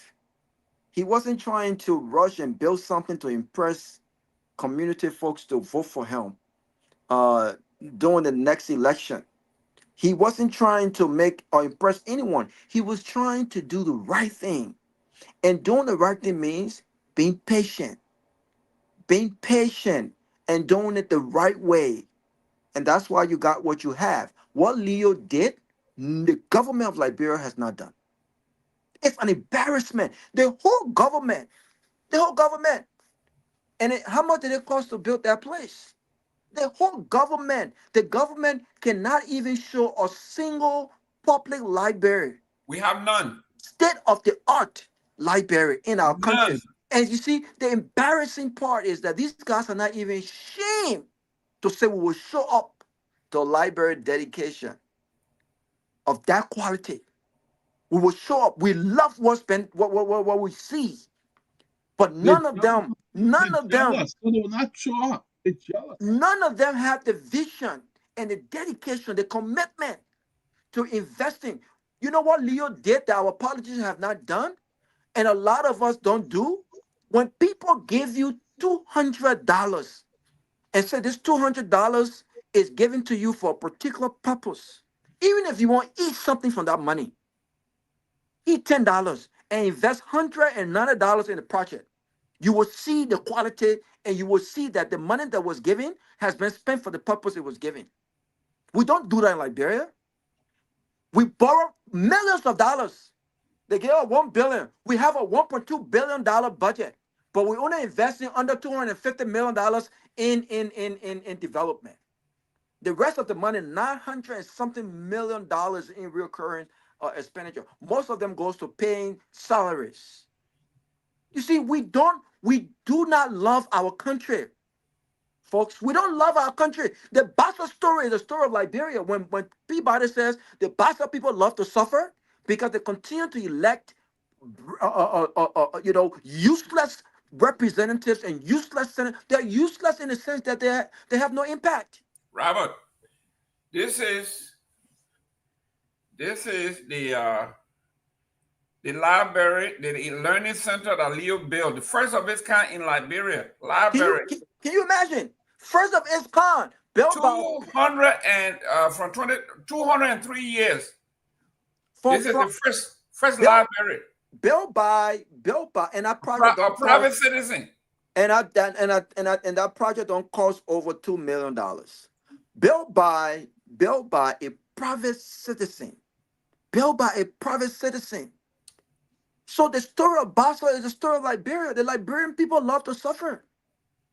You know, I read a post the other day, and they were saying, "Oh, this is what happens when you elect a great CEO." They were talking about the stability of electricity in Liberia, and I kept saying in Liberia, in Monrovia, because we have this mindset that Monrovia is Liberia. Everything that's good in Monrovia is a representation of Liberia, which is it does not reflect the truth. Monrovia is not Liberia, and even Monrovia lacks the business. Monrovia is not Liberia. So until our people start investing in infrastructure development, more so than their own pockets, oh my gosh, many years from now, we will still be talking the same story. But look at Bassa, my people. Yeah, look at Bassa and tell me, are you happy with Senator? Wait a minute, please. Are you happy with Senator? Are you happy with Senator Lawrence and the years she's been there? Are you happy with Finley and the years he's been not just representing Bassa, but in the close proximity to power in Liberia? You know, he has a lot of connections. Has he used his connection the right way to benefit the county and to benefit his constituents? Are you happy? And if you're happy, you continue to elect this guy, that means you're happy with what you see. So what are we supposed to do, Mr. Jerome? I'm from Bassa. What am I supposed to do? Am I supposed to go now and take money to Bassa and do things that our lawmakers are paid to do? And they've been given money. You talk about county development fund. What have they done with those funds? So now I'm supposed to go. I'm beginning to look at things from a different perspective now. We need to hold our leaders accountable. We can no longer just return home and say, you know what? Let's reinvest here. We're reinvesting, but the money that we're supposed to be investing are being eaten by our leaders. If the money is good for them to eat and not invest, why should we waste our time to invest in places that these officials should be investing in? Why? I think we're enabling them. This is bad. It's bad for our country. But Robert, if we don't do it as individuals, that play will never be developed. Never. But then we need to figure out something about the Peabody. We need new leadership. So some of us that got access to resources that we can really plan in our country, we just do it for God's sake. I agree. But major development, Major, let me ask you the question, yeah? Do you not think that Liberia can take what Leo has done, the learning center? Do you think that could be used as a pilot project? If you have a smart government now, they will be engaging Leo. I want you to give us a breakdown of what you've done. He had to go and beg people for money. People who understand the importance of having a state-of-the-art library in Liberia. If our own government and our lawmakers and our leaders don't understand the importance of that, then I don't know who will understand that. So do you not think we can afford to build multiple of what Leo did in Liberia if the government was serious about investing money in those things? We can do it. But the truth is, they are more concerned about the kind of car the president drives. They're more concerned about the budget. Now what are concerned about? They're more concerned about the home they stay in. But they're sending their children abroad. So why should I help my head? Why should I help my own head to worry about the things that the people should be doing, that they're getting paid to do, that they're not doing? But yet instead, when you go and tell the people, my people, are you not mad about your condition? Are you not mad? Then you let the same people all going on. I mean, there's something mentally wrong. That's the reason why the government cannot invest in rehabilitation centers. That's why they can't invest in reintegration, because they know they have the people where they want them to be. And any of us dare try to break that system, they will fight us with everything that they have, because they know that they don't want disruptors. They want the system to stay like it is. They give the people small buses, then they dance. They give them small this, everybody clap the dance, because they're not used to what's good for them. It's bad. It's sad. Yes. Let me go to Seleke. There was a smart article in the paper 2 days ago from Kehleboe Gongloe. He says what's killing our country is at least ism. At least Liberian, you read that article. He said Liberian people are so accustomed to failure that when you say this person has failed, you say, yeah, Joseph Boyka has failed, but at least he brought buses. You say, Joe, we have failed. He said, at least he brought some soccer players to the country. You say Joseph Boyka didn't do this. So, well, at least he's better than the people who were there. So he is saying we have nominalized our suffering. We have internalized it to the point that we have accepted it like a caste system, right? You go to some countries and places where they have the caste system where they told certain group of folks, your place is at the bottom and you will remain there and die. So they have said this to you so many times that you internalize it, that you believe that your only survivorship is to go to Allah or go to God. When you go to heaven, yours is in heaven when you die. You will get it. But while we're here, they're riding their big car, they're living in the mansion, they're preaching to you, but they tell you to wait until you go to Jannah or you go to heaven, then yours going to come. So the people in Bassa, I'm not going to Liberia because I'm going to Bassa. We say charity begins at home. I'm talking about my own hometown. Today is Bassa. When you go to Buchanan, when when you read about Buchanan, you say, I want to go there. And when you go there, you begin to be very disappointed that the place is backward. It don't even have running water. It don't have electricity. It has no libraries. It has nothing that has to do with city life. Zero. Tomalin George went there today and he was so disappointed he had to write about it. So you talk to us, you the young man, we are leaving this country with you. What country are we leaving with you? No, Mr. Gayman, I know you are very specific. You call Grandbasani, and I'll come to that. But 2023, I was able to travel to many counties across the country with Mr. Cummings on the campaign trial. And I will explain this story to you. We went to the Western Belt in Bomi County. All the consensus compound they see together, Mr. Gayman. The funniest building in Bomi, like Ellis Snow House. The funniest building in Bomi County, is Ellis Snow House. Not only that, we're going to District 3 where they got Swab Market District.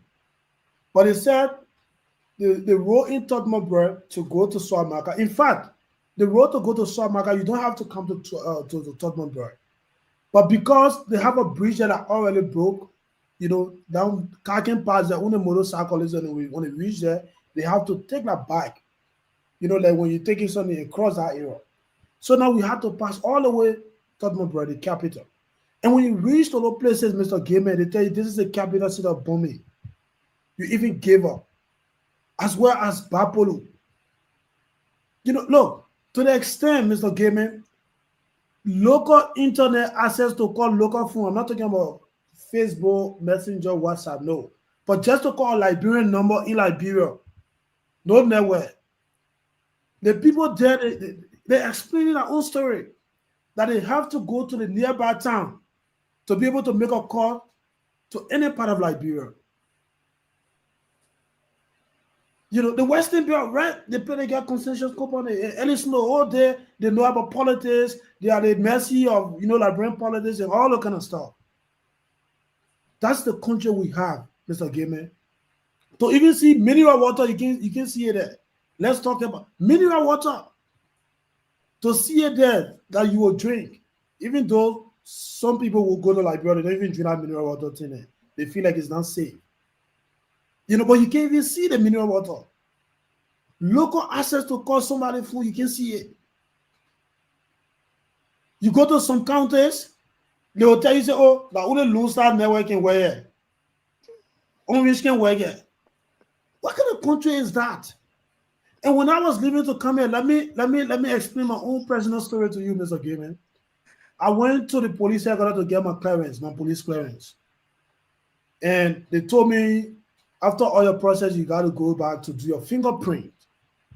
I went to the foreign ministry to get my passport, everything. But now I needed to go and get a clearance, for my travel. To go do fingerprint. Guess what they're doing fingerprint with, Mr. Gayman? Hey, bro. Funny country. They tag your shoe way. They put it in top. They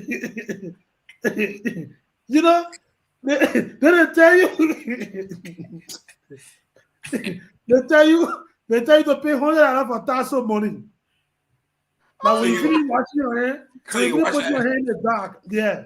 So the water you're going to wash your hair in, you must pay for that water, $100. And Liberians, we are standing online doing that. No more, nothing. As if this is a normal. How can you do fingerprint with dark? Maybe today in action shape. But I'm not saying this here. When I say, oh, I saw it on live screen or whatever. No. Myself, I went there, I put my hand in that dark. Go and put it on a sheet. That's the fingerprint. And then they say, why $100 for the tassel you're going to wash your hand with? You got to pay that $100. That traditional fingerprint. It isn't what they can tell time in the village, but that's the country we have. At that time, they had just voted for Joseph Baga. They were just waiting for inauguration to be the president to improve things. And when you go back, don't be surprised. That's the same system to get it.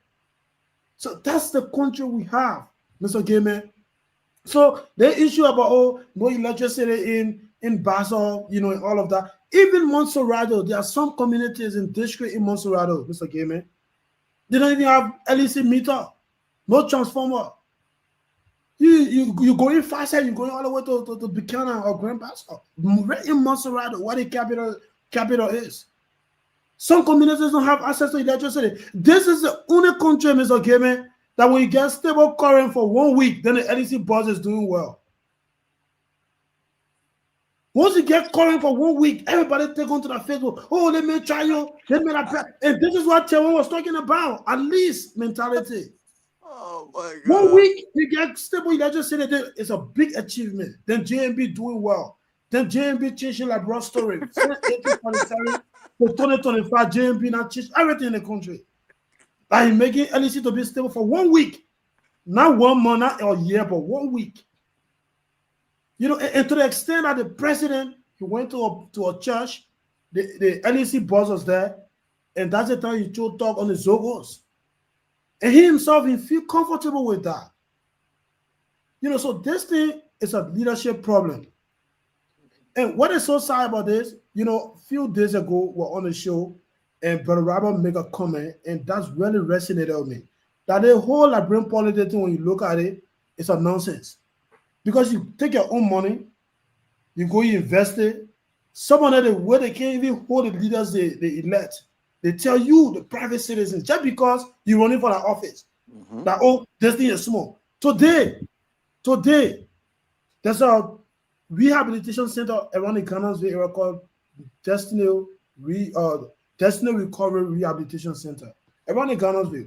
Mr. Cummings visited that place a month ago, and the people told him we want mattresses for our patients that are here.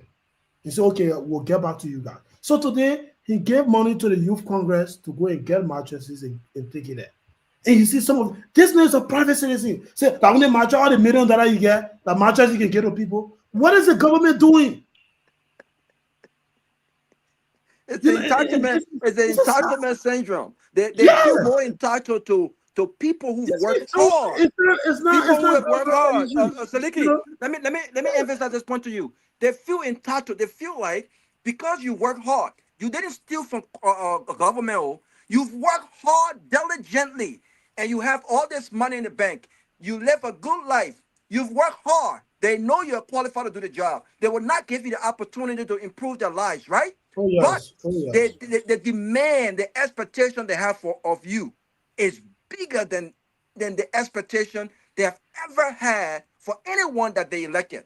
That's the entitlement syndrome. And families do the same thing. You would be surprised. You go to Liberia, you get someone $50, $100. The last time one of my friends said, you flew business class from JFK, you came all the way here. We Googled and we found out how much business class costs. But I want her, you're going to give me, I said, give him $100 back. And that was the last time I ever sent him anything. Who are you to tell me how I should use my money? You work for some of the money I work to buy business class. The $100 I'm giving you, you work for some of that $100. What your representative doing to improve your life, to provide opportunity for you? It's this entitlement. They feel like people who have worked hard should give more than people who have stolen the government resources that they should be investing in their lives. This is what Yeah, Johnny, I'm coming to you. Yeah, go ahead, close. You know, again, at some point, if you don't really have love for your country, you want to give up. They will make you to give up. You know, but again, we have to keep holding these guys accountable. And it all boils down to the Liberian people that are in Liberia. You know, just think about it from 25 till now, almost 20 years. There are some people who printed their own t-shirt, campaign for these two parties, and their lives still remain the same. And you get individuals in those two parties. Today they are millionaires.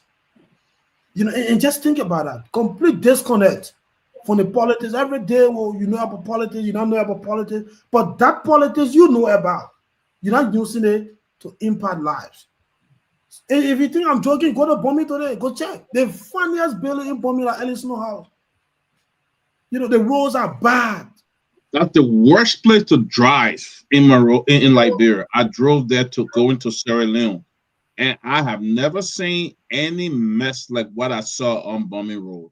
When recently? That's the worst place. Just recently. A week and a half ago. He was there last week. But the president said after 100 days, no car will get stuck on any road, right? It's almost that one there. That one you can't get stuck. You just can't drive there. You can't drive.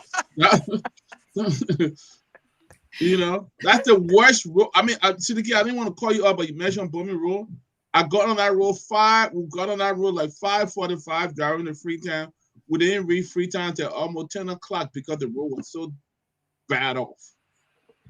Bad off. 2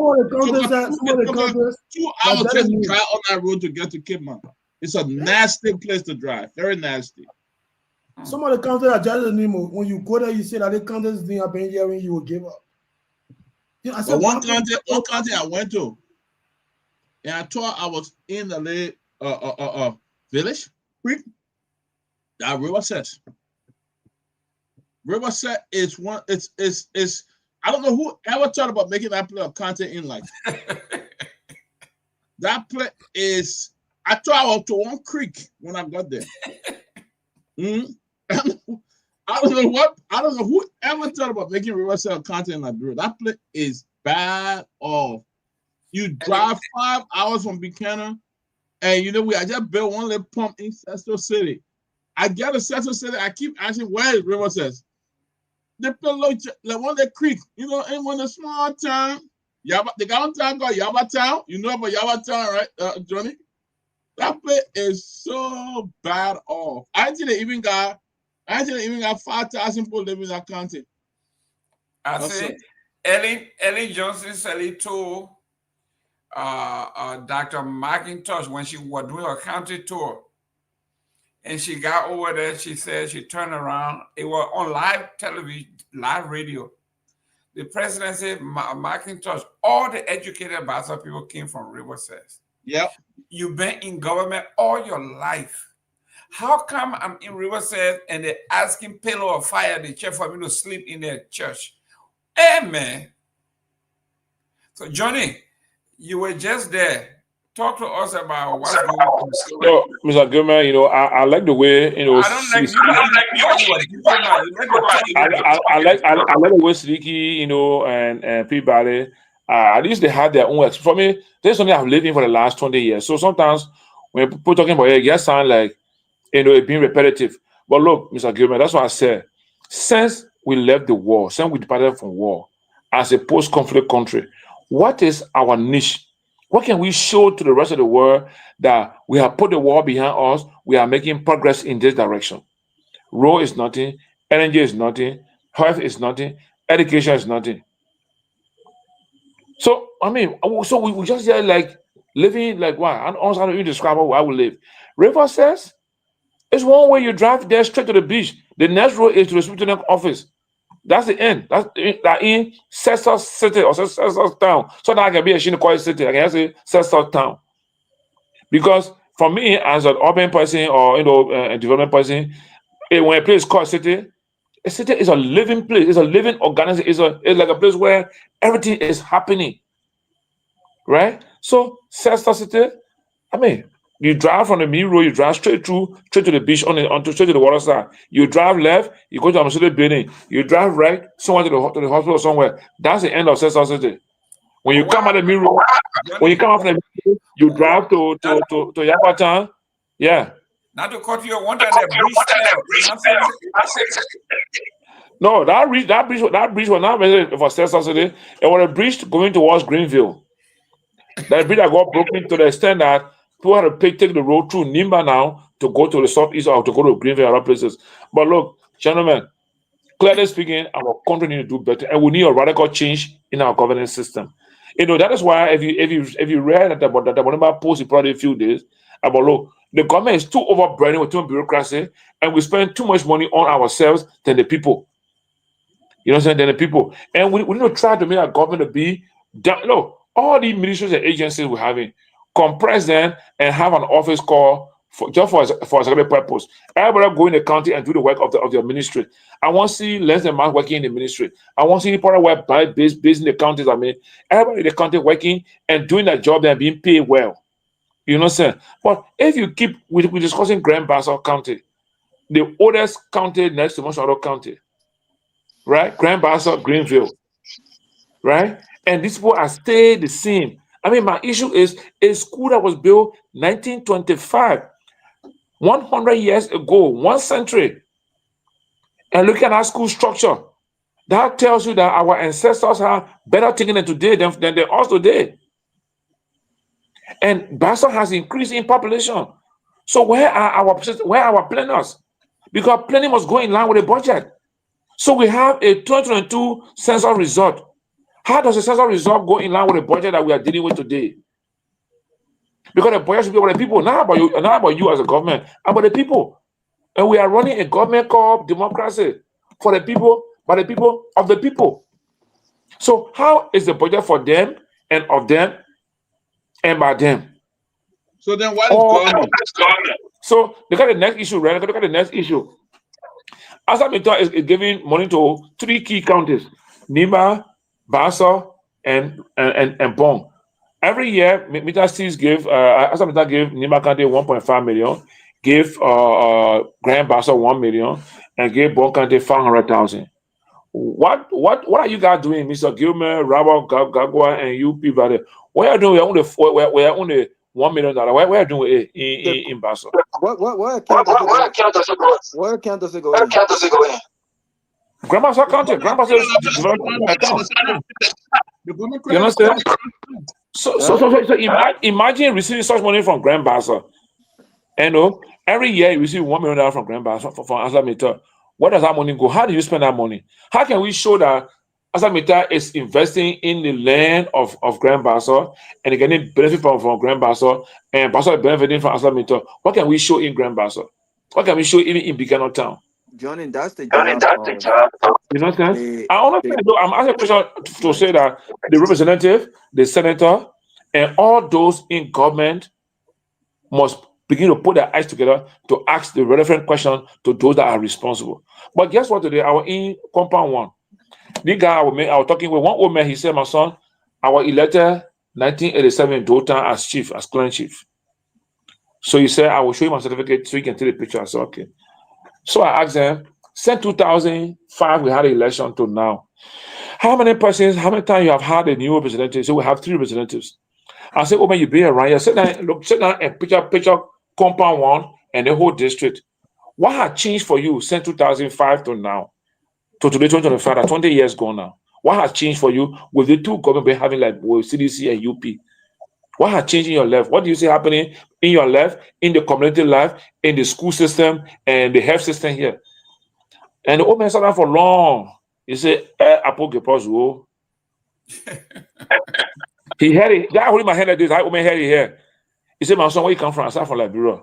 He said, which country? I said, Papa, did that one? No, I'm not country Benin. That was one in the country. See me as a Liberian man. Talk to me, but I want to live in Basso here myself. I like this place here.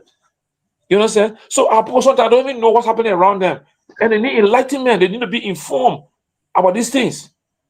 Look, people in this country do not know that they need to hold their official government accountable. But they will cry on NGO to do things for them.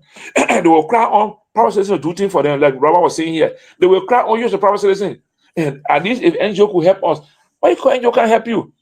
Your government is the number one group must do things for you. So if you can't hold your government accountable, then you want to hold NGO accountable? You want to hold Robert Garguah accountable for what you're working for to come build something for you here? So that's a mind problem. So go back to mental health. That's a mind problem right there. We need to think about who to hold accountable. It's not for a things. mental health issue. It's not a mental Okay. health. The issue here with corruption is people putting themselves first. It's not a mental health issue. They know what they're doing. They know that they want to benefit. So they know that the people are let me say illiterate. So they will sit there and use them and make sure they get the money. It's all about greed, It's all about greed, putting yourself first. I'm fighting all the budget because I got $300,000 in our budget, or maybe $2 million coming to Nukwe, or $2 million going to the guy from Bon County, Prince Moyi, the chief corruption strategist or chief corruption accountant. They all put that money there. They're fighting, and when they get it, they make the very people look as slaves to them. One of the things that people need to do, they need voter education. Our people are only concerned about what they can get. So I go in one village now, getting 500 back of rest. They will sing song, they will dance behind me, and that thing won't carry. They know that I rest either today you dump it outside, and I said they don't have that voter education to sit back. Like how people will sit in America and say, you know what, Trump era have been a lot of problems, have been a lot of disaster, and the prices have not gone down. This has not happened. We're going to change. Our people don't do it. Our people vote one way. The moment you get them rest to eat and get them, maybe support 1 or 2 other children in school, they're there for you. They're not voting about how much you're stealing. $2-3 million you're stealing every day. And that's why you go to places like Bumming, West Snow, them both brag about every day the people are bumming. Oh, we had the ECOWAS conference, election, blah, blah, blah, blah, blah. Your own place, they ain't even got nothing. All day, oh, we had ECOWAS. Oh, monetary election in the play. Or the ECOWAS, blah, blah, blah. Free money, You know, where they call it, and what happened? You're very content here. Nothing going on there. And recently, he's celebrating Doc. I think he posted on his page, Senator Edwin Snow. He posted he built a multi-purpose basketball. Basketball court, yeah, basketball court for the folks in that area. And listen, and the basketball court is nice, right? But you know, I looked at that basket and I'm thinking to myself, yeah, that's nice. That's nice. Recreational is nice. Same thing I said with the parks, that the park project that the former president George Weah took on. And people always say I have never criticized. No, you just wasn't following why these parks are nice, right? I feel like we need Liberian people. This is not a priority right now. People need jobs. People need jobs more than they need recreational. When they have jobs, then we can figure out, okay, what do we need to create for people to have these recreational, for folks to go to work after work on a weekend, they go walk, take their kids out. But if you can build all of the parks, all of the museum, everything, you can build the basketball court. But if that kid is hungry and hasn't eaten all day, what urge does he get to go and play basketball on an empty stomach? What urge, a family who cannot even afford breakfast, lunch, and dinner? How often are you going to see them going to parks? You know, we don't understand the priorities. And if I went to Bassa right now to build something in Bassa, instead of those leaders supporting the effort, they will do everything in their power to bring to bring me down. Yeah. They will say I'm running for office. They will say that. They will say that. Okay, if we're running for office and that's the reason why we're building it. So you've already ran for office and you won. What is your motivation then? If my motivation to do something and build a nice school in Bassa, build a nice library in Bassa, improve the roads, and bring investor. If my motivation of doing all of these things is to run for office, then I think that's a good motivation. What is your motivation since you've already won? These are things you should be doing as an elected official. But no, they will see that. They will do everything in their power to bring you down. I read a post the last time from a deputy minister, some guy called Cooper, and he was boasting about Unity Party acquiring the new headquarters they just acquired and purchasing lands for 50 headquarters in all of the different counties. And he said something in tone of, you bully us for 12 years, that we served 12 years and we didn't have a headquarter. Now we bought a headquarter and we bought land in 15 countries to build headquarter. Now you vest.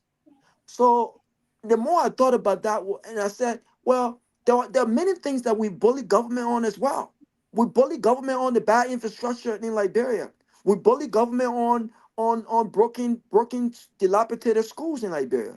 We bully government on the increase in Zogos in Liberia, on this whole drug things. So of all the things we bully you on, none of these things made you vest. But acquiring your headquarters and buying land in 15 counties, like the only thing that made you vest. So it tells you where we are as a country, and it tells you where our priorities are. That people feel like political institutions, especially institutions like the two parties that have been there for a very long time, they feel like in order for them, and I have nothing against political institutionalizing our politics. I have nothing against that, right? We need to institutionalize our parties. We need headquarters. We need these things. But when the ruling party feel the need to prioritize acquiring a headquarters and headquarters in all of the different 15 counties over what they were elected to do, improving lives, infrastructure development, and all of the different things that they were elected to come and do better than CDC, tells you where we are as a people. And until our people kind of, realize that, listen, yeah, man, I think we've been given the shorter end of the bargain here, and we need to do better. We need to elect better people. Then we'll continue to be where we are. We'll continue to be where we are. Excellent. Guys, we're about to end. We've been here. We got 16 minutes here to go. We will end on tomorrow is Thanksgiving, and we will give all of our friends in the diaspora to give us at least one line of why you are thankful. What are you thankful for? But before we go to that, let's end on a funny note. It says here, KRTTI compliance officer accused of filming his fiancée nude video and then threatened to blackmail her.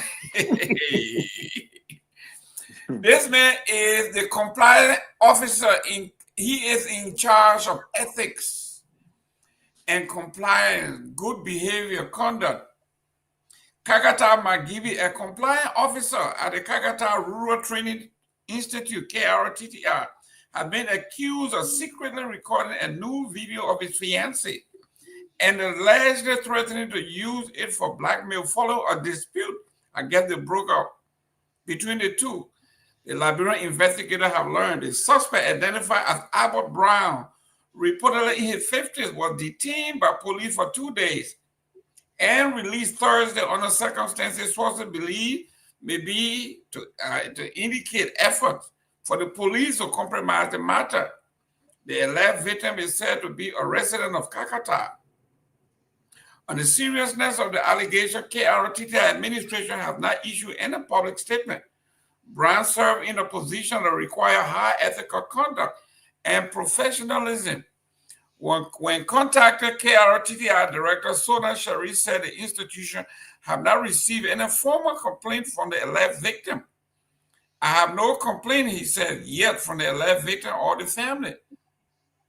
I have only been hearing it from the other employees of the institute, Sharif told the investigator. She said she has directed the Human Resource Department to begin an internal review. Effort to obtain details from the Liberian National Police have been minimum. Officers at the crime division said they had no official information on the compliant officer. One officer speaking anonymously said the matter was being handled in-house by an officer identified only as Solo with the Women and Children Protection Services. Further inquiry did not produce anything. When reached by phone, Brown admitted to having a standoff with his fiancée, with the woman he described as his wife to be, but denied recording her nude. He said the matter was resolved at the police station and claimed the woman had signed a waiver, though he declined to state specifically of what was on the video or the matter. He declined to discuss it any further, but he decided the lady accused him of recording her while she was in the restroom and threatening her that if she leaves, he will publish her new video. He was arrested and jailed for 2 days. And then all of a sudden, the police let him out. Dr. Peabody, when someone call you and want to make you ethic professional, you are the compliant officer. Your job is to make sure that people who we hire, they get good character. Then the police come for you. That is so sad, though. But what was she sitting down in a lot of men to just people tip her? What was she? But she's in the bathroom taking a shower. And he's there filming unbeknownst to her. But once she decided to break up the relationship, then he pulled out the film and said, when you leave me, this is what I'm going to do. So she went to the police. Unfortunately, there's not much law in Liberia to even get, even if he does it and post it, the law is so damn weak in Liberia that they will not even do anything to him, and stuff like that. But it's sad. That's one of the disadvantages that women go through in that country. People go there and take new picture of them. Now you the husband and you say if the woman leave you, you will take her picture. I think he should have been kept in jail. He should have been punished, and stuff like that. They've been kept in jail. But unfortunately, with the game, a lot of things happening in that country that sometimes you don't have to be surprised of it anymore. Anymore. People go Liberia. Some of the people go here for the December thing. Those are the kind of thing they're going to do. They're sitting down with women and having fun. They're taking pictures of them. People are saying they'll do it. So, unfortunately, poverty, again, we're talking about the poverty rate in our country. Women are subjected to doing all kinds of stuff because of the poverty, just to be able to feed themselves and feed their family. So men go there and take advantage of them. That's why you see 18-year-old, 20-year-old children With the hell of a old pop them walking up and down Maria say that a girlfriend and things like that. Also, you see young girls there, Maria, who say they got cook and they got driver, but they ain't working. And depending on somebody who working in the government, that's how these guys in the government continue to steal and depend on that budget because they want to enable their lifestyle, having 2-3 girlfriends when they're in power, supporting 2-3 homes. And when they leave, what happened? They go right down the street like somebody who never even handled $50, $60. So it's sad for our country, unfortunately, but that's what poverty can do. Robert Garguah, he's in his 50s. Most likely the girl might be very young. Right, not even 50, right in his late 30s. No, this guy, Mr. Brown. Oh, you're 50s? Yeah, That's my age. Who taking people naked picture? Yeah, he's in his 50s. But Robert Garguah, this is what I'm saying. Why responsible old man? Okay? He is old. We want an 18, 19, 20-year-old girl when you got nothing in common with her. When she want to go out, you not fall asleep. There's nothing. You got nothing. Why? Is there an ego thing or what? No, because the young girls have what is that back in Liberia? They have iron titties. And you can't do nothing with it. Well, speak for yourself now, Mr. Jerome. Yeah, a lot of men on a lot of medicine in our country. Listen, because Robert, I'm speaking from fact because if he was doing his job, he would be out there blackmailing people. I mean, a lot of the older guys, but I mean, it's very unfortunate. The country, I heard the AIDS announcement the other day, and that made me scared. 36 hours. Liberia. I've told this story. Back in the day, I always heard, even now, the traditional Liberian woman. Now, I mean, there's some point. So to some extent, I kind of like people going for what they want. But I mean, I remember when I went back home as a young guy back home in 2009, 2010. I never expected, Liberian women will come and they will be bold enough to come and tell you what they want.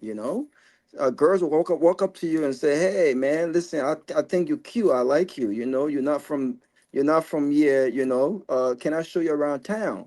People will come to you, go to your buddies and tell them, hey, what's up with this guy? Those are things that I kind of saw when I came to the States when I was, 15 years old. And you like, okay, I like the fact that people can come up to you and they're bold enough to tell you, hey, I like you, or whatever the case is. But in Liberia, it's a whole different board game. People, these young girls, they're hustling. They're doing what they need to do for a living. And so when you see older men, just because you're old doesn't make you responsible. Your age does not make you a responsible person. I think the way you conduct yourself, does. So there are a lot of irresponsible old men and women in Liberia. And so it's unfortunate for the young lady that's been recorded. But also, Doc talked about this December what was happening. Also, it's both ways. I've seen people go back home, and they're secretly recorded by young girls who want to exploit them as well. Exactly. I see a lot of married men go back home, and listen, this is not. I'm not saying this is right. If you're a married man, you have your wife. Respect your union, whatever the case is, right? But if you're an adult and you engage with another adult and you know that person is married, whatever the situation is, they respect it. But I've seen young girls, will recall people while they sleep, and I don't feel why you will go to you're a married man, you're in Liberia, you're chilling, then you go to a girl house and just fall asleep. Some of these men have been alcohol. No, Robert, when you are getting old, falling asleep is common. Yeah, but you know, Jerome, maybe it's just me, but I'm very careful when I'm in these places because I'm very scared. I'm scared of because you see, people are looking for anything on you. I know this for a fact. People are looking, and so you can't just go to random people home people have been recorded butt naked. They are butt naked, married men they're butt naked. They're sleeping at a random chick house, and so it doesn't make it right. If someone is intoxicated and they went to your house, you know they're married, you agree to engage them, and they're supposed to give you whatever. They respect that. So it's both ways. They're using these recordings to exploit these men and say, listen, if you don't send me money, I will expose you. This is wrong, and all of these things are happening because one. There are people who, and I'll close on this note, a lot of these guys that go back home and they feel like they're kings in Liberia because they're not used to being wanted. When a guy some of the most ugliest dudes go back home, and in other places, they're not used to being wanted. They're not used to, beautiful women wanting them It's the American vibe, Robert. The American vibe. Without them wanting anything, right? They're not used to that. So to go back home, and these girls don't really want them. These girls want what they have, and so they're not using their minds. It's just as an opportunity to just have fun and just do it recklessly. So it's both ways. It's wrong. If you record people without that knowledge, without that consent, then you should be held accountable for it. But also to avoid all of this stuff, I think these young women and these old men or whoever it is, they need to be aware of their surroundings and be aware of who the character of those that you are engaged in. However you choose to engage, you are engaging with, because when these things happen, it can only end one way. Somebody will get hurt. Family will get broken. Someone's going to pay a hefty fee in court, right? For what they're doing. It could end either way, and it's not a good thing. So it's unfortunate for that young lady, but a lot of young ladies are doing it to marry men in Liberia as well. Oh yeah, doing a lot. And those are us on the talk shows. You got a lot of political enemies. they will set you up. They will send women to you. That's right. Look what I did to Bill Tuawe. Let me go to the young man. But Bill Tuawe lucky. That thing didn't go too far. You were lucky. But they have more. They have more on him. But the reason it never went far, it has happened so often now, right, that people don't take it in a serious. That thing was bad. It was bad. It killed my friend Willie Knuckles. There you go. That's what I'm about to say. He died because of that. Willie Knuckles. Yes. And he had no idea he was being recorded. And guess who were involved? All our friends were involved. So we're not even going to Seleke. I had no idea. Before we close here, you got 1 million a day because you're too young. You don't know what's going on. But we can go straight. We can go straight to the closing, Mr. Gayman. No. I know. I want to put you on the record. But this film is. You're not going to escape this. You know about it. You heard about it. Yeah, that's why you act like you're a young man. That's and right. You jumping behind 20-year-old, 19-year-old term already. Other young man, the guy give you one shot and you fall asleep. You can't wake up. Seleke, you heard about it when you were in the country. How bad is it? No, it is. It is bad, especially for people, because in most cases, girls that are in Liberia, they are always evicted. As you read that story there, some of them will be talking to a guy in the US and they'll be sharing new videos and all of that. I remember there was a time in Liberia, this video stuff, it was really circulating on the internet. And at some point, the president said the video that used to appear in Perfect Key, he really used to disgrace the children, and some of them will be begging him and all of that, But again, if you look at it, some of them, they do these things because of whatever benefit they're getting. Maybe some of the people they're talking to, they pay their rent, they pay their fees and all of that. So they are willing to do anything, just to make them feel happy. But it's actually wrong, but at the end of the day, I've not seen anybody going to court for this kind of behavior in Liberia, because the people they do it to, they don't have that kind of convention to kind of take a legal action against them and all of that. And as Brother Robert said, it's both ways. Men are being treated in the same manner, especially when you're a married man. You can't go and do it to somebody who is not married. What are you going to get for the person? Because you share a man video when you tell where you are about when they know you married, they want to break your home. You say to blackmail you, take some money from you, and all of that. Even you'll be surprised. Even some pastors are into this. Oh yeah. Once they are into big position, they want to use it against you. Lawmakers and all of that. This man said he told the girl, you can't leave me. You can't leave me. You can't leave. Robert Garguah, we are at the end of our show here. Let's go around. This doesn't apply to Seleke here, but in your closing, can you tell us one reason why you are thankful? Tomorrow is Thanksgiving Day. I think I'm thankful for a lot of things, but I'm really thankful for my family, man. I think that the year in review, I've seen a lot of grievances. Seen a lot of death. I've seen a lot of loved ones, grieving loved ones. I've seen a lot of accidents. I've seen a lot of bad news, cancer. I've seen a lot of things, and every day, whether I'm sitting in my office or driving home, or just having a wind down at home, and I looked at my family. My wife is healthy. I'm healthy. My mom and dad, they are doing well. My siblings are in good spaces. Even some of my family members that are home, they're good. Some of my closest friends have lost their sisters and brothers. We just recently was grieving our sister, our dear friend and sister in North Carolina, Jeanette, who died of cancer, right? And so when you just put things in perspective, and you think about all of these things that has happened, the thing that I always think about is I know I'm not special. It got to be but for the grace of God. And so I'm always appreciative. I'm always grateful to God for my family, because without his protection, without his mercy, without his grace, and without his favor, I don't think that we would be where we are. So I'm really thankful for my family and what God has done, the way he's blessed us, even when we don't deserve his blessings.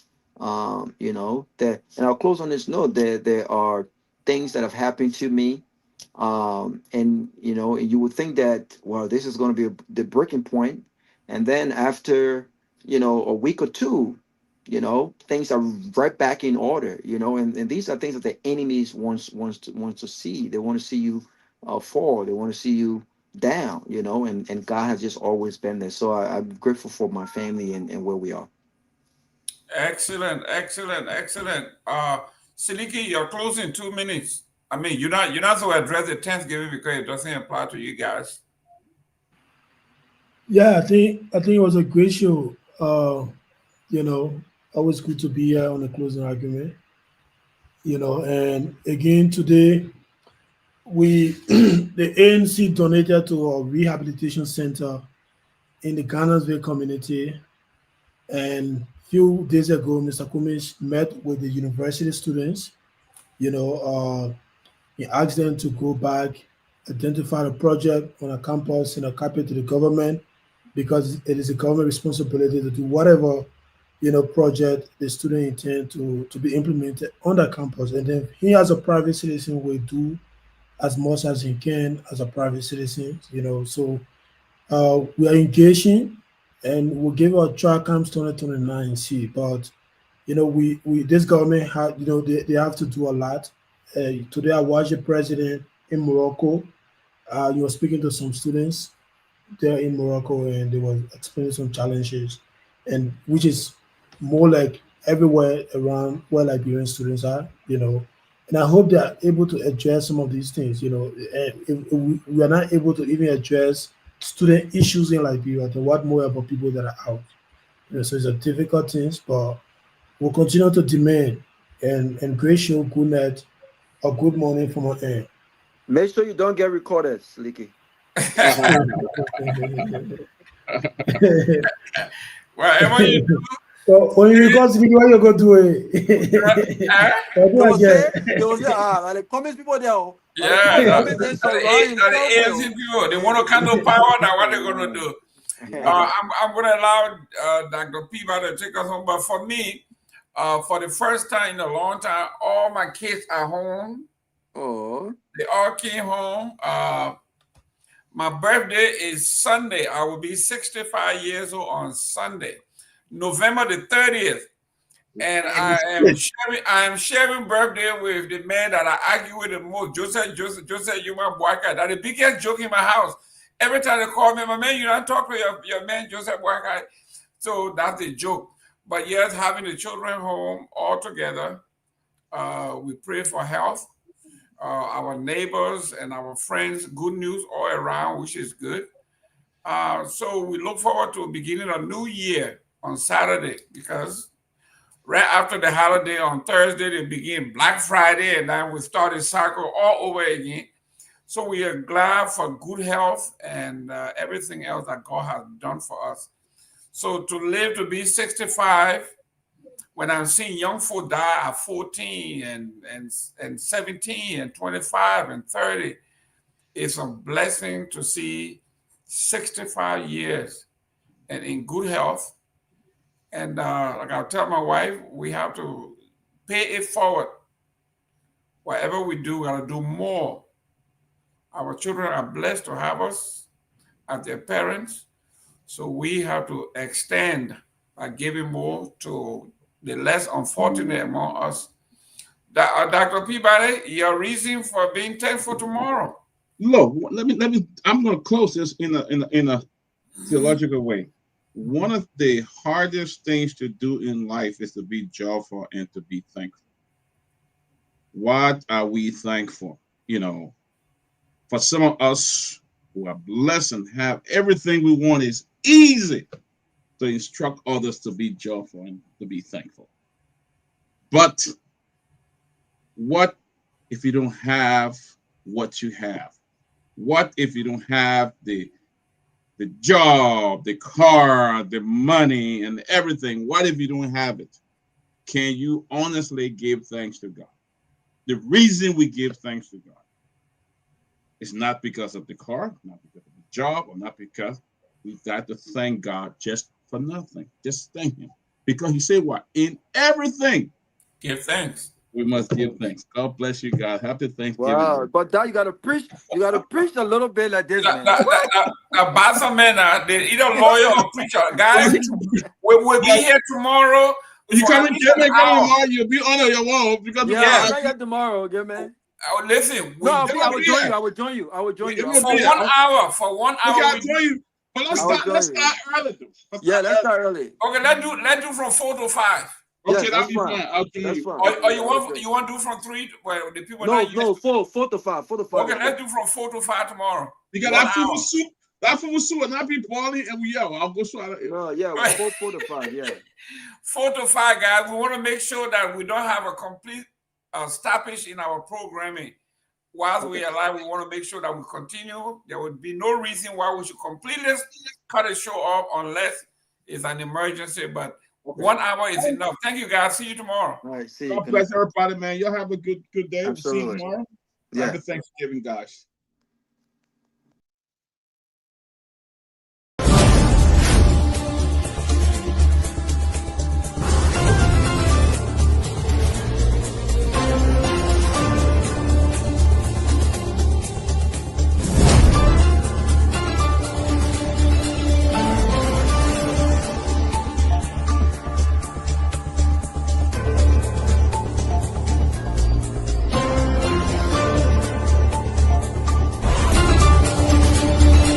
But listen did you hear the press conference of Seleke Kromah, the IG?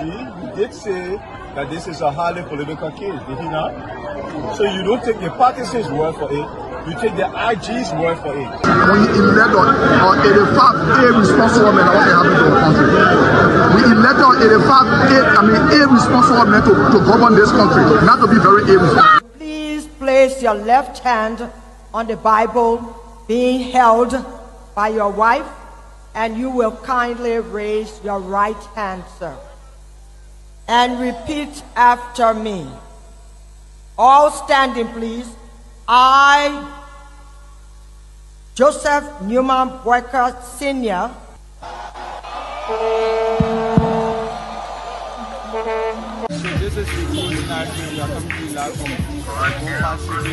No secret now that your friend and former boss will be a candidate in 2029. with all of that you experience, all of that you know, and everything that you see unfolding in the country now, will you support him? Will you be part of the process? Will you give him the support? Do you think he can be a better president? So why you want to bring political Benin in it now? Oh, but political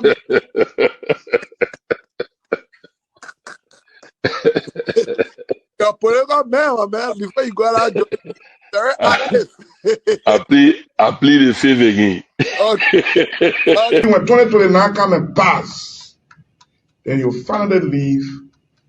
The mission is completed. Now, what the rules of engagement? When the war ended, the guy said, the captain, the commander said, mission complete. There wounded out first. All men on board. So, this riot situation when it comes to country, because many times you notice that If Charles Taylor is the problem, he will be out of here in the twinkle of an eye. And I say, let well-meaning Liberians come home. If we respect this constitution, a government formed in Accra is a violation of Article 1 of the Constitution. Let them come home.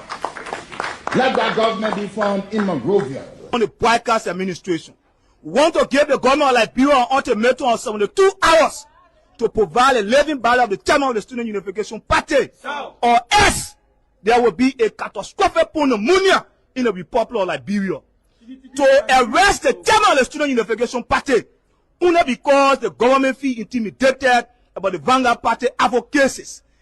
The government got capital road, small, P road, all kinds of place. I think the reason Joseph Baker will not do much because the old man, the papa is suffering. The papa loves the country, but he can't make it. The criminal there around him, they sophisticated than him. They are sophisticated criminals, so they can't make it.